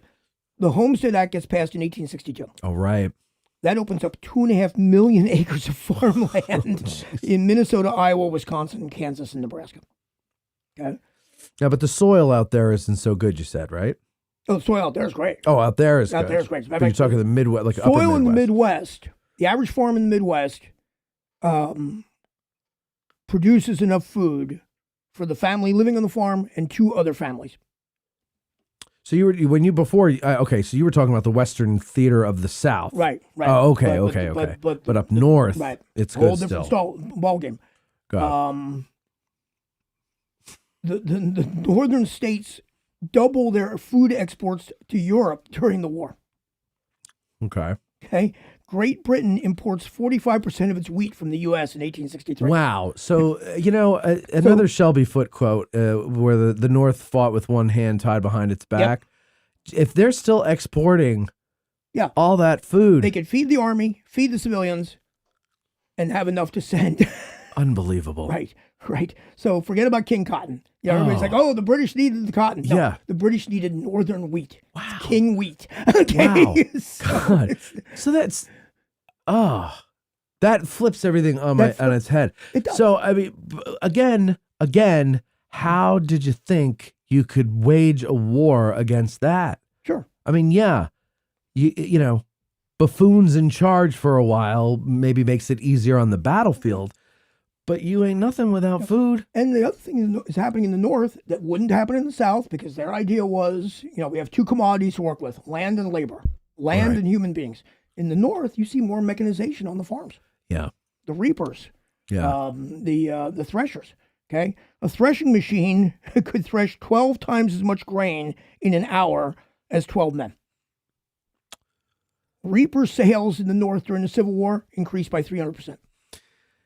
It's almost like the more I hear this stuff, the more my impression of the South is that they just were holding on to a bygone era in many ways. That's exactly it. It's you look at Confederate supply systems, and we have to live off the land. If we wipe out stuff in Northern Virginia, then we have to go to Pennsylvania. Yeah. Right. Union never worries about that. No. Union Army never has to worry about food. No. Yeah. There's isolated instances. Chattanooga, when the supply lines get cut for a month or so, and then they open them back up. But the one thing that you don't have to worry about if you're a Union general is, do my troops have enough energy to make a 20-mile march today? Right. And if you're the Confederates, you're thinking, I don't know if we can do this because, the men don't have enough to eat. Unbelievable. So the North, it's really a very modern view of wartime, yeah. Versus That's the Southern mentality, which is almost like Napoleon's armies living off the land as they're moving. Downright exactly folksy. Yeah. Yeah, it's the changing of time. Like it's what am I saying? Like it's the Well, we always say it's the last of the old old wars and the first modern war. yes. And I think that shows it right there. Absolutely. Is the philosophy of supply. I was talking to somebody on another show, I don't know how long ago, but we were talking about how the South was basically the last representation of the old world here in the new world. Yeah. And it just didn't really want to leave. No. And it came to the point where we just had to go to blows over it, unfortunately. Yeah. which is the sad part. I mean, it's two very different philosophies of, Yeah. and that's the whole gist of the environmental impact of the Civil War. That book, I mean, it's a great book. It is a great book. And it talks about that is the different philosophy, North versus South. Yeah. Of how both sides are utilizing the land.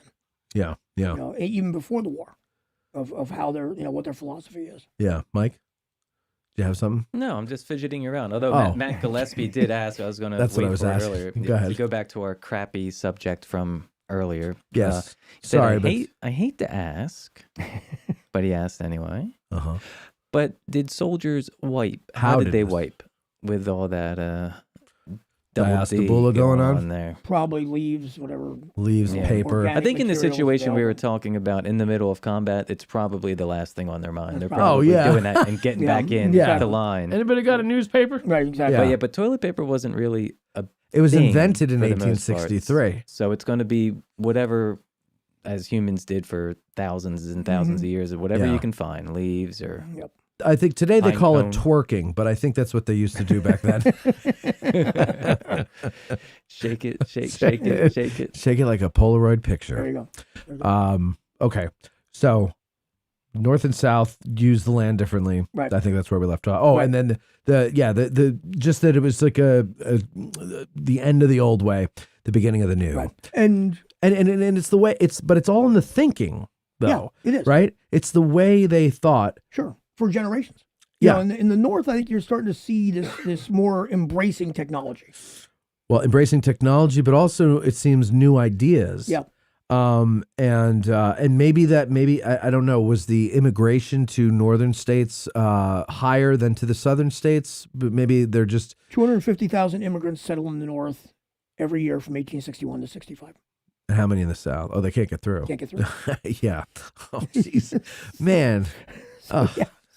So yeah, you increase your almost population by unfair. 1 million people Right. in the North Right. during the Civil War. And not just that, it's the excess of that's not needed for the economy. They're waiting right there at the recruiting stations. Yeah. Right on the Yeah. docks. But the guys who aren't signing up, guess what they're doing? They're going, oh, there's an act of Congress that's going to give me 250 acres of land. Yeah. Yeah. Right. Let's do it. Hell yeah. I would do that now. They would be so kind. It's a lot of land. It's up for grabs out there. I would take it. So, what are we doing? Okay, real quick, Gettysburg. I guess I should talk about Gettysburg. Yeah, Okay. a little bit. So the Confederates obviously do seize a lot of food while they're up here. Mm-hmm. 30,000 cattle, 25,000 sheep, thousands of hogs, thousands of tons of grain and flour. Northrop tells Lee at the end of July, we now have 500,000 pounds of bacon stockpiled. That's bacon that came from Pennsylvania. Yeah. So 500,000 pounds of bacon is what they brought back home. Yep, From here. from here And how long is that going to last them? until the end of November. From July to November. 500,000 pounds of bacon. Pretty good. That's 4 whole months. That's, That's 4 months. I'll tell you what, that So sounds for like heaven 4 to me. months, your supply problems have been solved. Yep. And then Yeah. in December of 1863, you're back to square one. Right, just in time for Christmas. Just in time for Christmas. Didn't we get away with between like 4,000 and 8,000 head of cattle or something like that? Like, Yeah, how much? So what are the other things would you that got be- away with? With that Well, it's 30,000 total. total in Maryland during and the entire Pennsylvania? campaign. Yeah.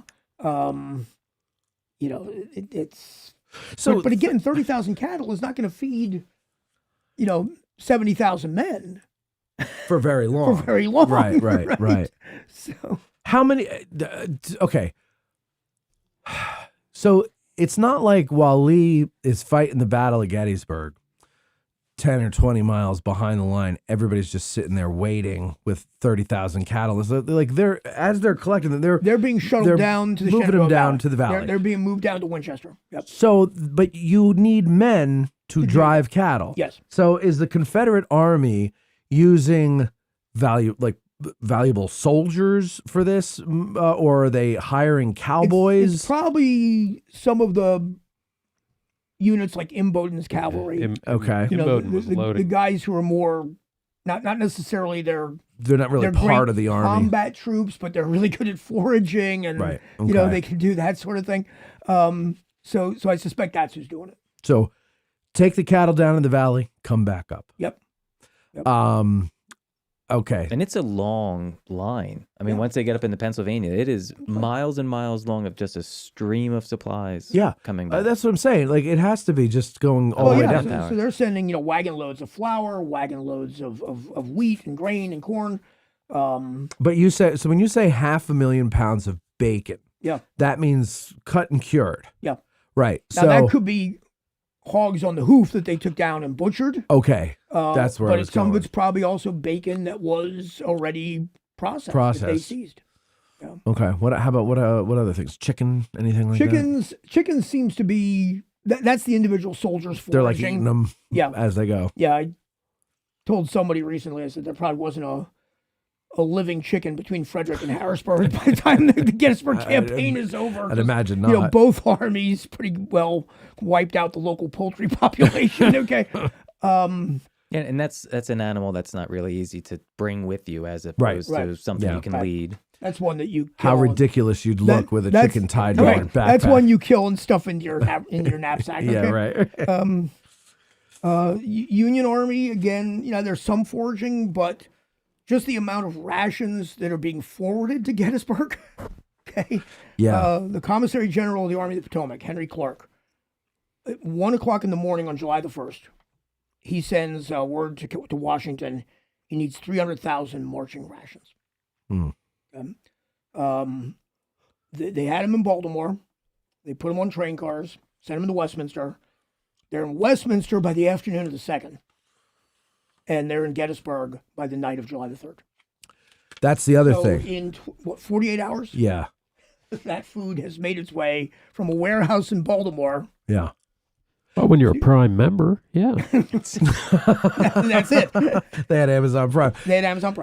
So that's the other thing, though, is Lee's base of supply is Winchester, basically. It becomes his forward but base. It's his forward base supply. Yeah.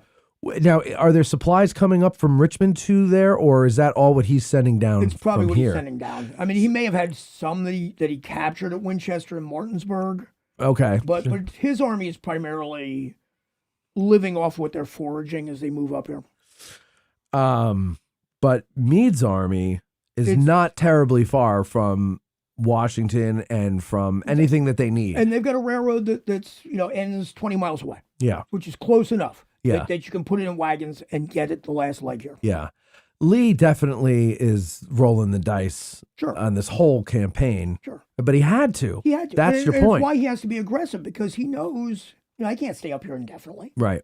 Right. You can't stay up here indefinitely. Up until, June the 30th, it's, foraging, right? It's gathering supplies. Starting on July the 1st, your focus goes from gathering food to fighting a battle. Yeah.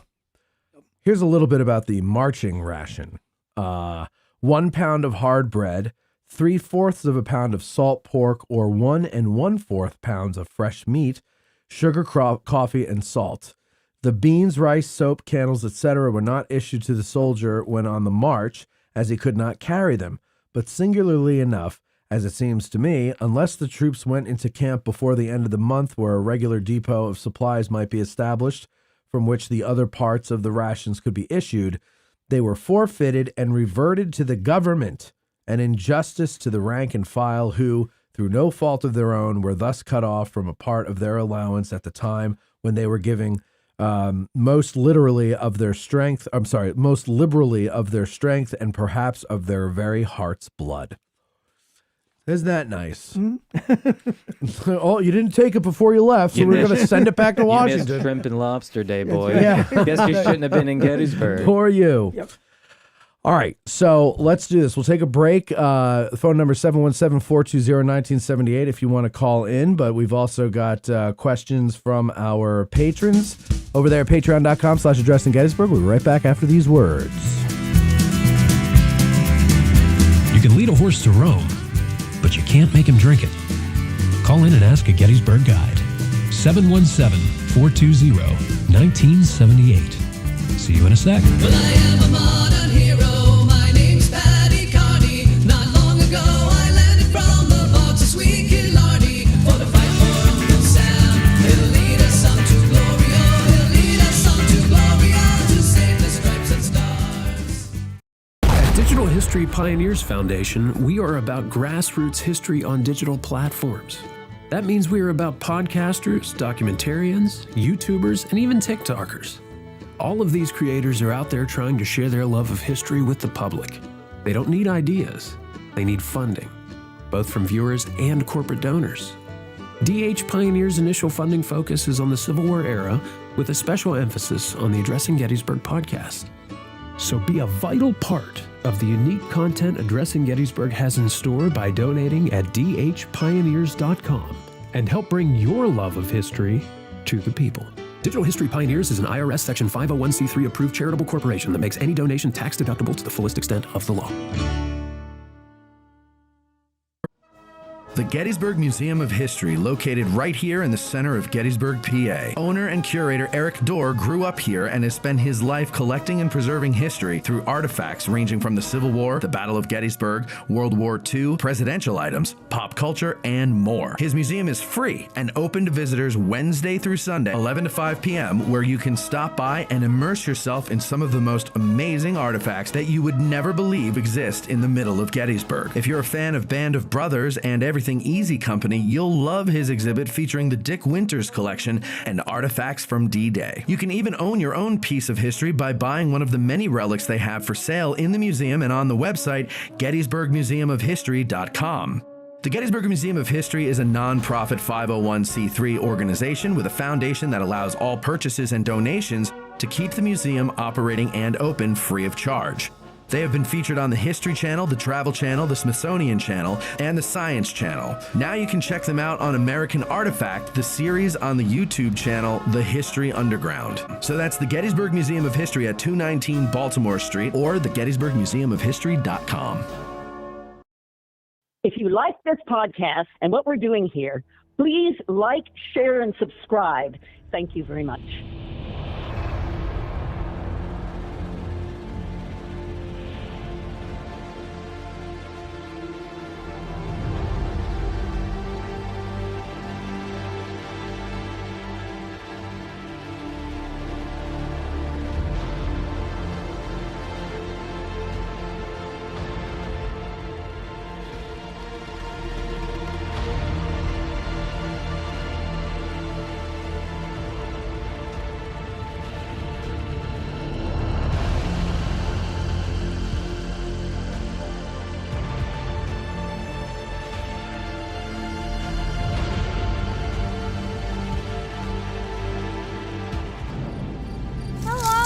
tickets charge take? That's another great question.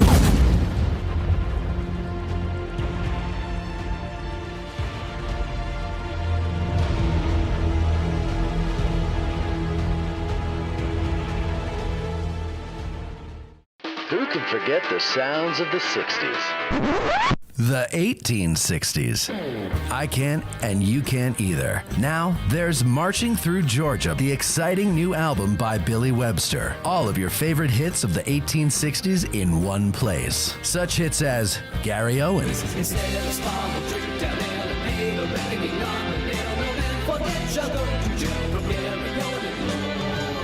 the Battle Hymn of the Republic,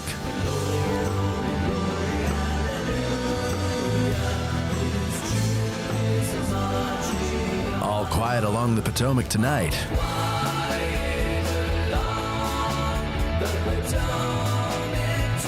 Marching Through Georgia, and much, much more. So what are you waiting for? Go to billysongs.com and order your digital download of Billy Webster's Marching Through Georgia today. That's billysongs.com.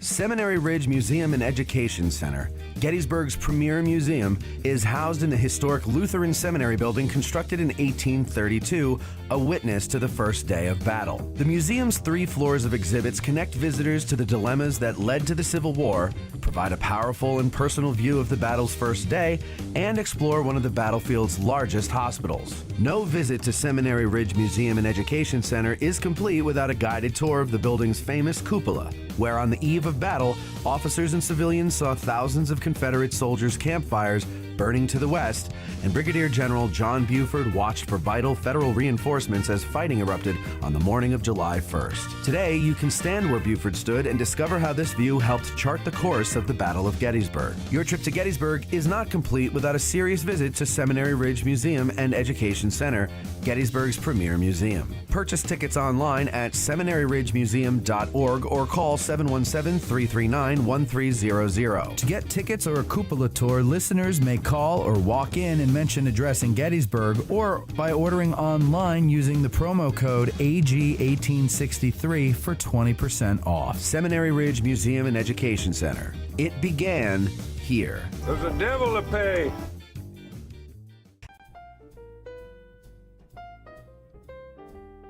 When you're dragging ass out of bed and the hair's mussed up on your head, you picture the 20th Maine and you're happy once again. Fight the battle against being slow with little ground top, bro. When you're dragging ass out of bed, the hair's mussed up on your head. You picture the 20th Maine, and you're happy once again. Fight the battle against being slow with Little Ground Top Bro.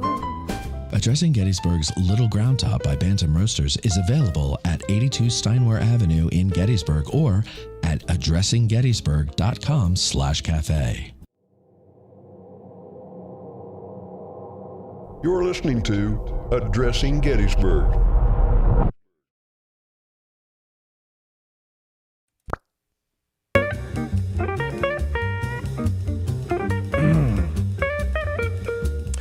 Hey, Rich, did you see a Gettysburg Christmas? I have not. Well, did you know they're making a Gettysburg Christmas 2? I did not. 1863. Oh. It's taking place in 1863. A festive time in A Gettysburg. very festive time. And it takes place in Christmas of 1863 as the town is reeling still from the effects of the Battle of Gettysburg, of course. And there's an open call, a casting call, for extras. So you need to come in your 1863 civilian and or Union uniform on September 13th, 2025, from 10 a.m. to 4 p.m. at the Webster Room at Hotel Gettysburg. The title, A Gettysburg Christmas 1863, has been changed to Gettysburg 1863, but it still is a Christmas movie. It still takes place during Christmas. So, once again, September 13th, 2025, 10 a.m. to 4 p.m. All you guys out there and you gals who are really interested in, your impression that you give, and you've taken so much time and effort and energy and money in making sure you look as good as you can. This is your chance to show it off to the world, ladies and gentlemen. Be in a Hollywood production produced outside of Hollywood, very, very far outside of Hollywood, but still professionally done. 1863, Gettysburg 1863, forgive me again. Once again, one more time, September 13th, 2025, 10 a.m. to 4 p.m., Webster Room at the Gettysburg Hotel. Show up dressed up. Thank you.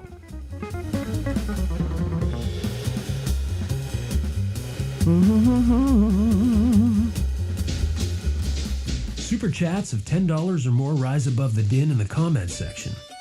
Now that that's out of the way, let's ask a Gettysburg guide. Here's Matt and the gang. All right, we are back now. Phone number is 717-420-1978 if you want to call in and ask a Gettysburg guide. In this case, it's Rich Kohr. A question. And if you don't worry. We've got tons of questions waiting around right here. First, let's do this. Sorry, Rich. Don't mean to take up more of your time. All right. We've got a very important contest to do here. So you're going to get a tour-only ticket, which normally is $80, but it is free. We had somebody buy up the remaining $80 tickets to use as giveaways. And so, Mikey, we did a poll here with the audience. We asked everybody to to comment with their food pun, their Civil War food pun. And the choices were Mead Loaf, George Frozen Custer, and Henry Heath Barr. All right, I'll give you one more minute to get your votes in if you want to get your votes in, and then we will tell you who won once we end the poll there. So one more minute. What do you think of these choices, Rich? Don't tell anybody what your favorite is. We don't want to influence the vote. These are good. These are good. We got a good chuckle out of all of them, actually. Yeah, I'm quite pleased. This worked out well. Yeah, this was your idea, Mikey. This is you do have good ideas. Kohr, what do you think about them? I think they're great. Thank you. Best I've ever heard. Really, best Civil War food puns you've ever heard. Best puns I've ever heard. Ever. Yeah. This is wow. Very punny. That's pretty good. Let's end the poll right now. And our winner here, ladies and gentlemen, is, drumroll please. Wow, very close. This is very close. And a comeback story, to be honest with you. And a comeback story. He was tied for second place, and then a late surge in the vote. That's what maybe there was some gerrymandering that went on. Maybe some things were changed around. And Mead Loaf is the winner, ladies and gentlemen. Mead Loaf. Oh, Grant comes in a day late and $1 short with AP Grill. That would have been a good one. That would have been a good one. That would have been there, Grant. But Grant is in Australia, so he can't. The person is time difference. Youah. Youahh. Say that again. Youah. Youah. Youah. Oh, there he is. Youah. I see it. Okay. Hopes and dreams. So there you go. Youah is the winner. Youah, welcome and congratulations on that one. You won. Now, Youah, you got to send me an email, matt@addressinggettysburg.com. If you can make it, we will send you a ticket. If you can't make it, I would like for you to look here in the comment section, or if you know somebody else who would appreciate it, let us know who that person is. We'll put us in touch with them, and we will give them that ticket, and they can come to the Antietam tour on September 27th, led by Scott Hartwig. And that'll be a fun time. Josh Youah. Okay, his name is Josh Youah. Get it? There you go. All right, so it's time to ask some questions here, and questions we have. We're going to start off, by the way, these are from our patrons over at patreon.com/addressinggettysburg. It's really the only way that this show goes on the way it does, and if you want to see it continue, please consider becoming a patron. We have other shows for you over there that sometimes never come out to the public, or they take 3 to 12 months to come out to the public. So be ahead of the game. Plus, you get a lot of other perks. We're going to start doing patron-only tours. In fact, we're thinking maybe half of the Get Out of the Car tours next year will be patron-only events, but we'll also do other patron-only events as well. And you get our eternal gratitude. Well, you get that too. Basically. It is priceless. It's absolutely priceless. All right, our first question is from Tom Plefka. He said, I've read accounts where soldiers would fill their canteens in creeks, which seems to always be done during or en route to a battle. I was curious if there were any known health effects that had on the soldiers versus filling their canteens from springs or wells when those water sources were available. Just operating on kind of the most logical assumption, I would assume that water from a well or a spring is probably less microbial than what you're getting from a creek. Just because it wouldn't be contaminated unless there's a bunch of dead guys laying around who contaminated the the water in the well. But otherwise, I would say probably what you're getting out of the well or the spring is probably better. I would also have to imagine, and I base this on no scientific knowledge whatsoever, but I would have to imagine that especially country folk, but probably city folk too, had a little stronger of a constitution to a degree when it comes to water. I'm aware that some people carry parasites around and never show any symptoms of them, right? So they probably had God knows what. Everybody's been exposed to something. So, and I guess when there's that conversation between John Wayne and Glenn Campbell in True Grit when, Glenn Campbell's trying to show off for the young girl, and he says, I remember a time when I was happy to drink out of a muddy footprint or hoof print. We were so thirsty. And then Duke makes fun of him for saying that. But I would imagine that that's true. If you're thirsty enough, you're going to drink anything that's not going to kill you. Accounts of guys filling the canteen, from a puddle along the side of the road. Exactly. And it's an absolute fact that their bodies were different when it comes to handling microbial things. So had to be. Quick fact from the reenacting world. It was an event at Cedar Creek, probably 2001-ish. And word went through the camps, do not drink the water. Someone got violently ill. And they said the only way you can drink the water that they were providing to us and the water buffaloes was to boil it first. And we were like, oh my God, like the water's contaminated? So after a few hours went through and we were doing this whole thing, finally word got out that one of the reenactors, who was a younger, hardcore reenactor, filled his canteen in a creek. Right, and got violently ill and had to get his stomach pumped. Really? So, yeah, well, first of all, it's modern farms and pesticides and stuff. But just in general, the paramedics were there like, just your body's not equipped to drink out of the creek. Don't drink out of the creek. He's like, but the soldiers did it. Yeah. It's like, he's one of those. The soldiers did it every day from childhood. From the minute they were born. And they also died from diseases from doing something like that. That's the other fact. Yeah, right. Harry Evans says, what was the average time a ration could stay fresh? Well, probably the only thing that was fresh was, beef. Yeah. The rest of it's, pre-packaged, pre-manufactured, what have you. And we already talked about the beef that, I would imagine if they're slaughtering, cattle, that they're issuing that beef within the hour.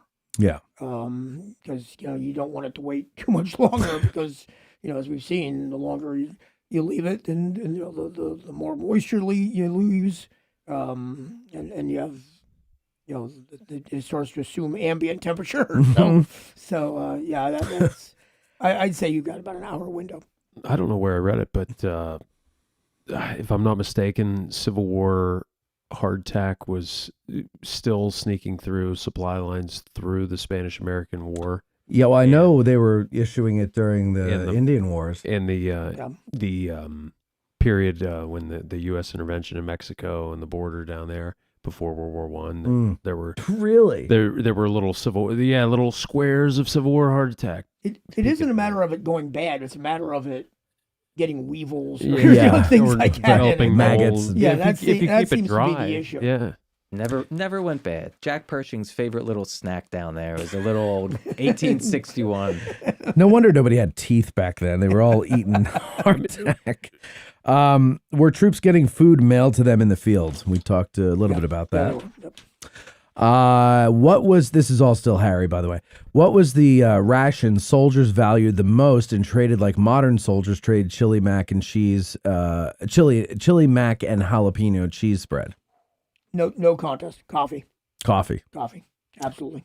What is the average amount of hardtack a soldier would eat in one day? You're being issued 9 to 10 crackers a day, so it basically comes to a pound. A pound, okay. Yeah. And are they eating that a day? Some guys would trade it for something else, maybe some coffee or something like that. I would have made a bulletproof vest out of it. Okay, but that's the issue. Yeah, this calories and carbs got to come from somewhere. Oh, that's true. Yep. That's true. All the time, but there's no nutritional value other than that. Like you're not getting any vitamins out of it. I mean, would they? I mean, I guess that would be the only thing you'd have to eat in some circumstances. It's that and salt pork. Yeah. Yep. And your body can change with that. Not to bring up a whole nother subject, but there's people that are alcoholics and they end up having their body composition change to get nutrients from beer. Right. So. What were the unconventional rations that soldiers had? Probably the one that I would think of as unconventional. The 57th Massachusetts, when they were in Petersburg, about 10 to 15% of the time, they were issued salted fish. Huh. And I imagine other regiments were as well. So, and that's issued by the commissary. That's not something they were buying from the sutler or having sent from home. It was issued. So does that mean, so the 57th Mass had that, you said? Yep. So does the commissary though, is he getting that locally or is he getting that from above? I would assume he's getting it from above. So then that means other regiments had it Probably too. did. Yeah. See, okay. The Liberty Rifles website. Uh-huh. These guys, I saw, you had them on. Yeah, we did with the thing on the field. Yeah. And their website is fantastic. Yeah. And they have the ledger book of the commissary officer of the 57th Massachusetts on that website. Okay. And it covers, I think they're in service 270 days. And we know what they ate every day of that time because of that ledger book. And they posted that on their website. See, that we should make a movie about them, and every time they're eating a meal, have it be the meal they ate on that day. Just a little Easter egg for anybody who knows the difference. Mitchell Randall says, did the armies have field kitchens operating, or were men eating cold rations through the battle? Now, he's talking about Gettysburg. Yeah, through the battle, it's going to be, the rations that are issued. There is some evidence, though, that Confederates are cooking rations at the end of the second day. Okay. There's two accounts, both from the Texas Brigade, that talk about the fact that after the fighting is over on July the 2nd, down at the south end of the field, one says what they referred to as the skillet wagon came up, and that's the wagon carrying all the cooking implements, and they issued flour, and the men, made biscuits right there on the field. Huh. And then the other one says that there was a slave. Confederate soldiers a lot of times would pool their resources and hire either slaves or free blacks as cooks. Mm-hmm.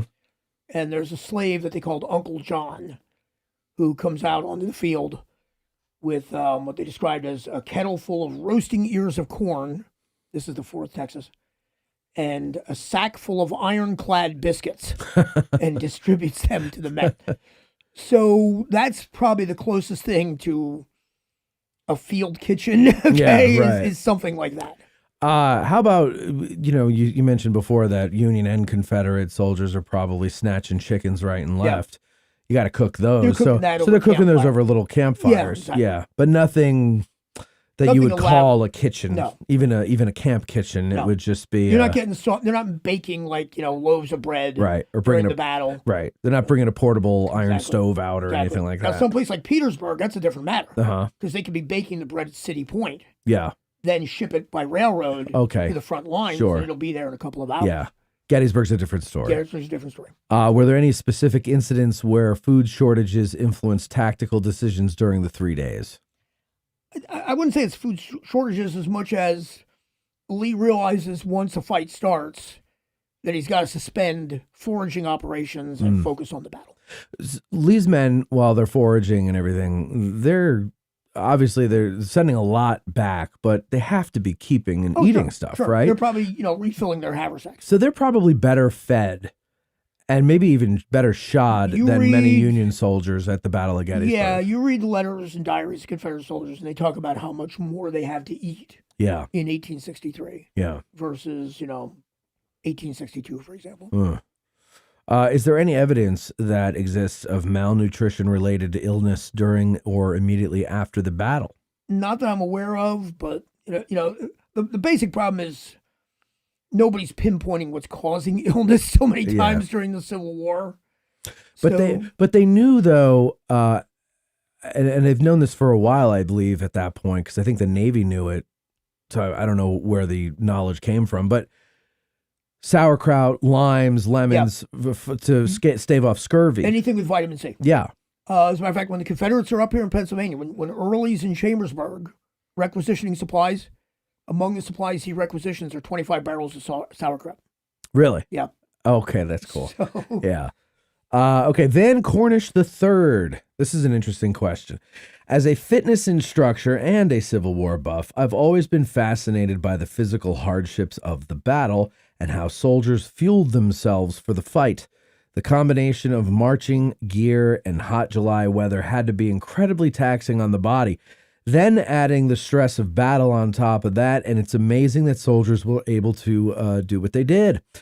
Are there any firsthand accounts by Union or Confederate units that mention or describe the physical hardships of the battle and the hydration or nutrition strategies they used to stay in the fight? The biggest one is lack of water. Yeah. That seems to be the one that gets mentioned most frequently. I don't think they knew enough about nutrition to think in terms of, we've got to, load up on carbs or something like that before we go into a battle. They don't know it like we do today. Exactly. Yeah. Union Army loved their caffeine, though. Oh, sure. They loved their coffee. That coffee was. Everyone wrote about coffee. And the Confederates, don't have much coffee until late 1864. Then it starts coming in through the blockade. They're making like coffee substitute, They're making right? like chicory nuts and you know, acorns and things like that. So. But they had to know something of nutrition, maybe not why, but because doesn't Hooker improve the diet when he takes over? Yeah, and I think what it is it's more of trying to make sure that you're seeing at least vegetables, peas, beans, potatoes, rice is being issued more frequently. So they have, but he has to, or whoever is advising him has to know that, I don't know why, but when we give people this stuff, they do better. They do better. Right? So they have an idea that, what you put in, you like good in, good out. Like you said, they may not have known the science behind it, but, soldiers were healthier if they ate this. Pete Vermillier says, I have read that the amount of food and livestock that Lee took out of Pennsylvania was enough to support Lee's army for 9 months after the battle. I have also read that Lee was forced to attack on July 3rd because he didn't have the food to sustain his army in Pennsylvania much longer. Where was the food that the army gathered in Pennsylvania at the time of the battle? Was it already on its way back to Virginia? So we touched on this before, but a couple of points in here, though. It's not 9 months. It seems to be more like 5 months. 5 months. Yeah, just about every Confederate account I read, one guy's very ambiguous. He says, we gathered enough food that it lasted until it got cold. Okay. Well, that's, November. November, right? Yeah. And that seems to be what several officers said is that it lasted through the end, mid to late November. I would have to imagine that once it leaves Lee's army, there has to be some skimming along the way. Oh, yeah. Everybody takes a piece. Then it gets to Winchester, and there's more skimming. Yep. And then it's sent to the depots. Yep. For like down in Richmond, I guess. Was that the idea? If Lee releases it to the depots, that's the other factor, because a lot of times Confederate commanders kind of hoard supplies. It. So he's thinking that this is I'm foraging for my guys. I foraged it. I got it. I'm keeping it. Yeah, well, it makes sense. Okay, Jeff Pasnick says, which army was better fed, or who would have had the upper hand as far as food and nutrition go in the Battle of Gettysburg? Oh, sorry, Jeff, I kind of touched on that, but Jeff has 16 questions. Long term, it's the Union Army. Okay.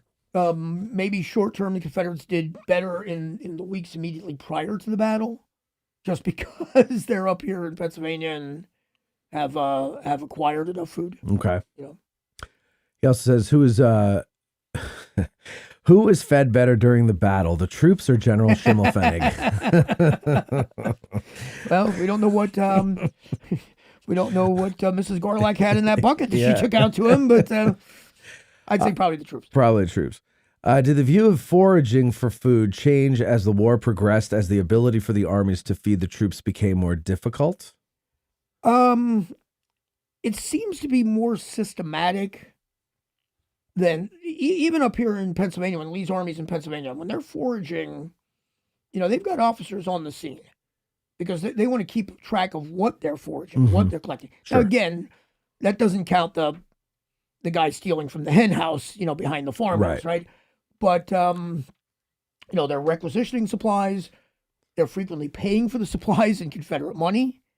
So it's a little bit more systematic. Union Army, for the most part, does the same thing. Probably the one point where we see a Union Army saying, okay, we're going to live off the land, is Sherman after Atlanta. Okay. But even then, he's bringing something like 300,000 rations with him in his wagon train, just as a safeguard. Yeah, see, that's interesting. I just learned that recently, and I always thought that he was like, maybe he brought enough for the first couple days, but then, nope, we're living off the land, boys. Yep. Like, smoke them if you got them. Yeah. So that's interesting to know that he brought that along. And Sherman's rationale was they couldn't guard the railroad if they kept extending it beyond Atlanta. Uh-huh. So you could bring supplies to Atlanta by train, but after that, it's like, okay, we cannot keep extending this railroad. Yeah. Okay. Siphon off too many troops to guard the railroad. Yeah, that makes sense. Okay. Who would be responsible for the cooking of meals for the troops? Did this evolve over the war, and did each army and commanding officer have different approaches? Both armies seem to break up into the smaller groups, the messes. Uh-huh. Maybe half a dozen guys. Again, we see the Confederate soldiers hiring cooks, even guys in the ranks. Definitely officers had servants cooking for them. That's what I wanted to ask you before. As far as rations go, Yeah. Issued rations, Mhm. how much better were the officers? They're supposed to get the same ration. Okay. But what ends up happening is, first of all, and officers have to pay for their rations on both sides. And then they get, then they're issued. And they're actually paid an extra allowance above their base pay to cover the rations for themselves and any servants they may have. Okay. But in 1864, the Confederacy decides to stop doing that and issue rations to officers. But they're not issuing rations for the servants. So there's actually problems. If you're a Confederate officer, you're a colonel and you've got a servant with you. Sure. In 1864, they're giving you one ration a day and you've got to figure out a way to feed him.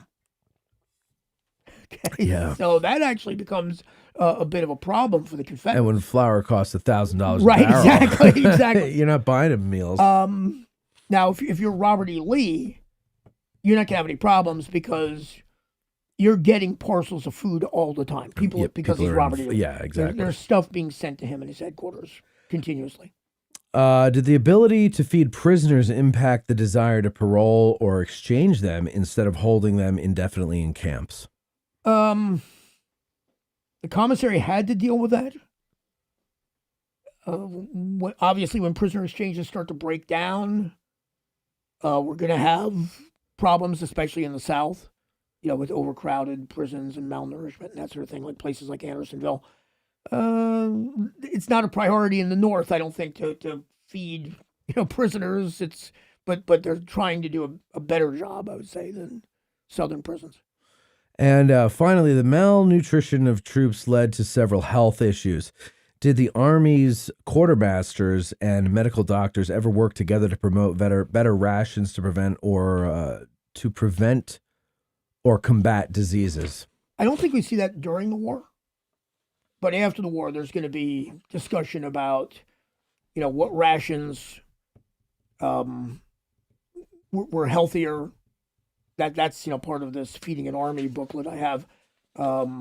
What rations men were willing to eat, which ones they wanted absolutely no parts of. So I think you see a little bit of a post-war analysis along those lines, but probably not while the war's going on. Well, I thought this was very interesting, Rich. I certainly hope people found it. I really did. I think people are going to like this one. This seems like the audience liked it too. It's one of those things, and we'll probably do more shows like this where, and if you want to do one on railroads, I'd be more than happy to. Okay, that'll be good. Because, I love talking about the battle, but how did they get there? What does it take to get them to a battlefield? What does it take between battles to keep them alive, keep them going? That stuff is very fascinating to me more and more because it's such an undertaking. Yeah. Just what I read from Gettysburg by the numbers about horses and mules and what it takes to because that's what moves the army, right? I mean, obviously the infantry is walking, but your supplies, your ambulances, everything is being pulled by horses and mules. Yep. The cavalry obviously needs them. The artillery needs them. You got to keep them alive. I would imagine, maybe this is just my imagination running away with me, but I would imagine that would almost be slightly, maybe half a point more of a priority to keep your horses and mules fed every day than the troops. It was frequently more difficult. I'm sure it was. Yeah. So just because of the sheer volume. Yeah. Especially, if you go back to the early part of the 19th century, like Napoleonic armies, that a lot of times dictated where the army could move to is, can they move to an area where there's forage? Yeah. For the animals. Yeah, fascinating stuff, Mike. No, and I love this topic because, a few of the topics we've been doing recently, and especially today, this is 99% of the soldiers' lives. This is their experience. The battles, which we spend a ton of time on, of course, that's the most traumatic and the thing frankly, is the easiest to study. Yeah. But this is the soldier's life. Every day they're hoping they can eat 3 times. You're trying to move an army and they have to eat mules, horses. those things might sound like boring logistics, but this is their experience. That's their Civil War. You know, it's almost what frustrates us when we look at letters and diaries, that there's very little mention of battles in letters and diaries, right? Yeah. You know, a guy will say, we had a really sharp fight in the wheat field today. And historians go, give us some detail, right? But what are they writing about? They're writing about food. And you know, they're writing about the day-to-day existence. You know, when you look at letters and diaries. I don't know why so many memories of Ken Burns' Civil War are coming in this episode, but there's the Elijah, I think it's Elijah Hunt Rhodes. He's listing off all the things they had. I think it was for Thanksgiving dinner, right? Yeah. And yeah, food seems to be a thing to, I guess it's the one pleasant thing in a war. Even if the quality wasn't great. Yeah. Okay, Yeah. at least, you know, it's something to look, and it's hopefully a constant. You know, it's the one thing that's constant in your day-to-day existence. You literally need it to live. You do. You don't need the battle to live. No, you don't. No. In fact, No, you don't. prefer to not have the battle. Exactly. Exactly. Well, listen, this was fun. Rich, thank you very much Thank you for having me. coming on and doing this with us. This was good. Court, thank you in the back there. I've been checking it out. You got the switching pretty good. You got the crazy that crazy camera stuff in the beginning. Amazing. Everybody's like, wow, look at all that. They're all getting dizzy. Audience was great. I saw a lot of good comments in there, questions in there. Unfortunately, we couldn't read some of the good questions because you didn't do them as super chats, and that's the rule because we can't possibly monitor everything. But maybe next time we'll do that. And that's it. I forget what the next one is, but it's in 2 weeks. We'll see you then. Have a great day, everybody. Good night. Thank you, and good luck, etc. Bye-bye. Addressing Gettysburg's Ask A Gettysburg guide is hosted by Matt Callery, with Mikey B. Bariski, and Courtney Micker. Produced by Matt Callery and Courtney Micker. Guides appear gratis, but they would love for you to hire them for a tour on your next visit to the battlefield. To be put in touch with one, send an email to matt@addressinggettysburg.com. Thanks for watching. Our hearts so stout have got us fame, for sweet is known from whence we came. Wherever we go, they dread the name of Gettysburg.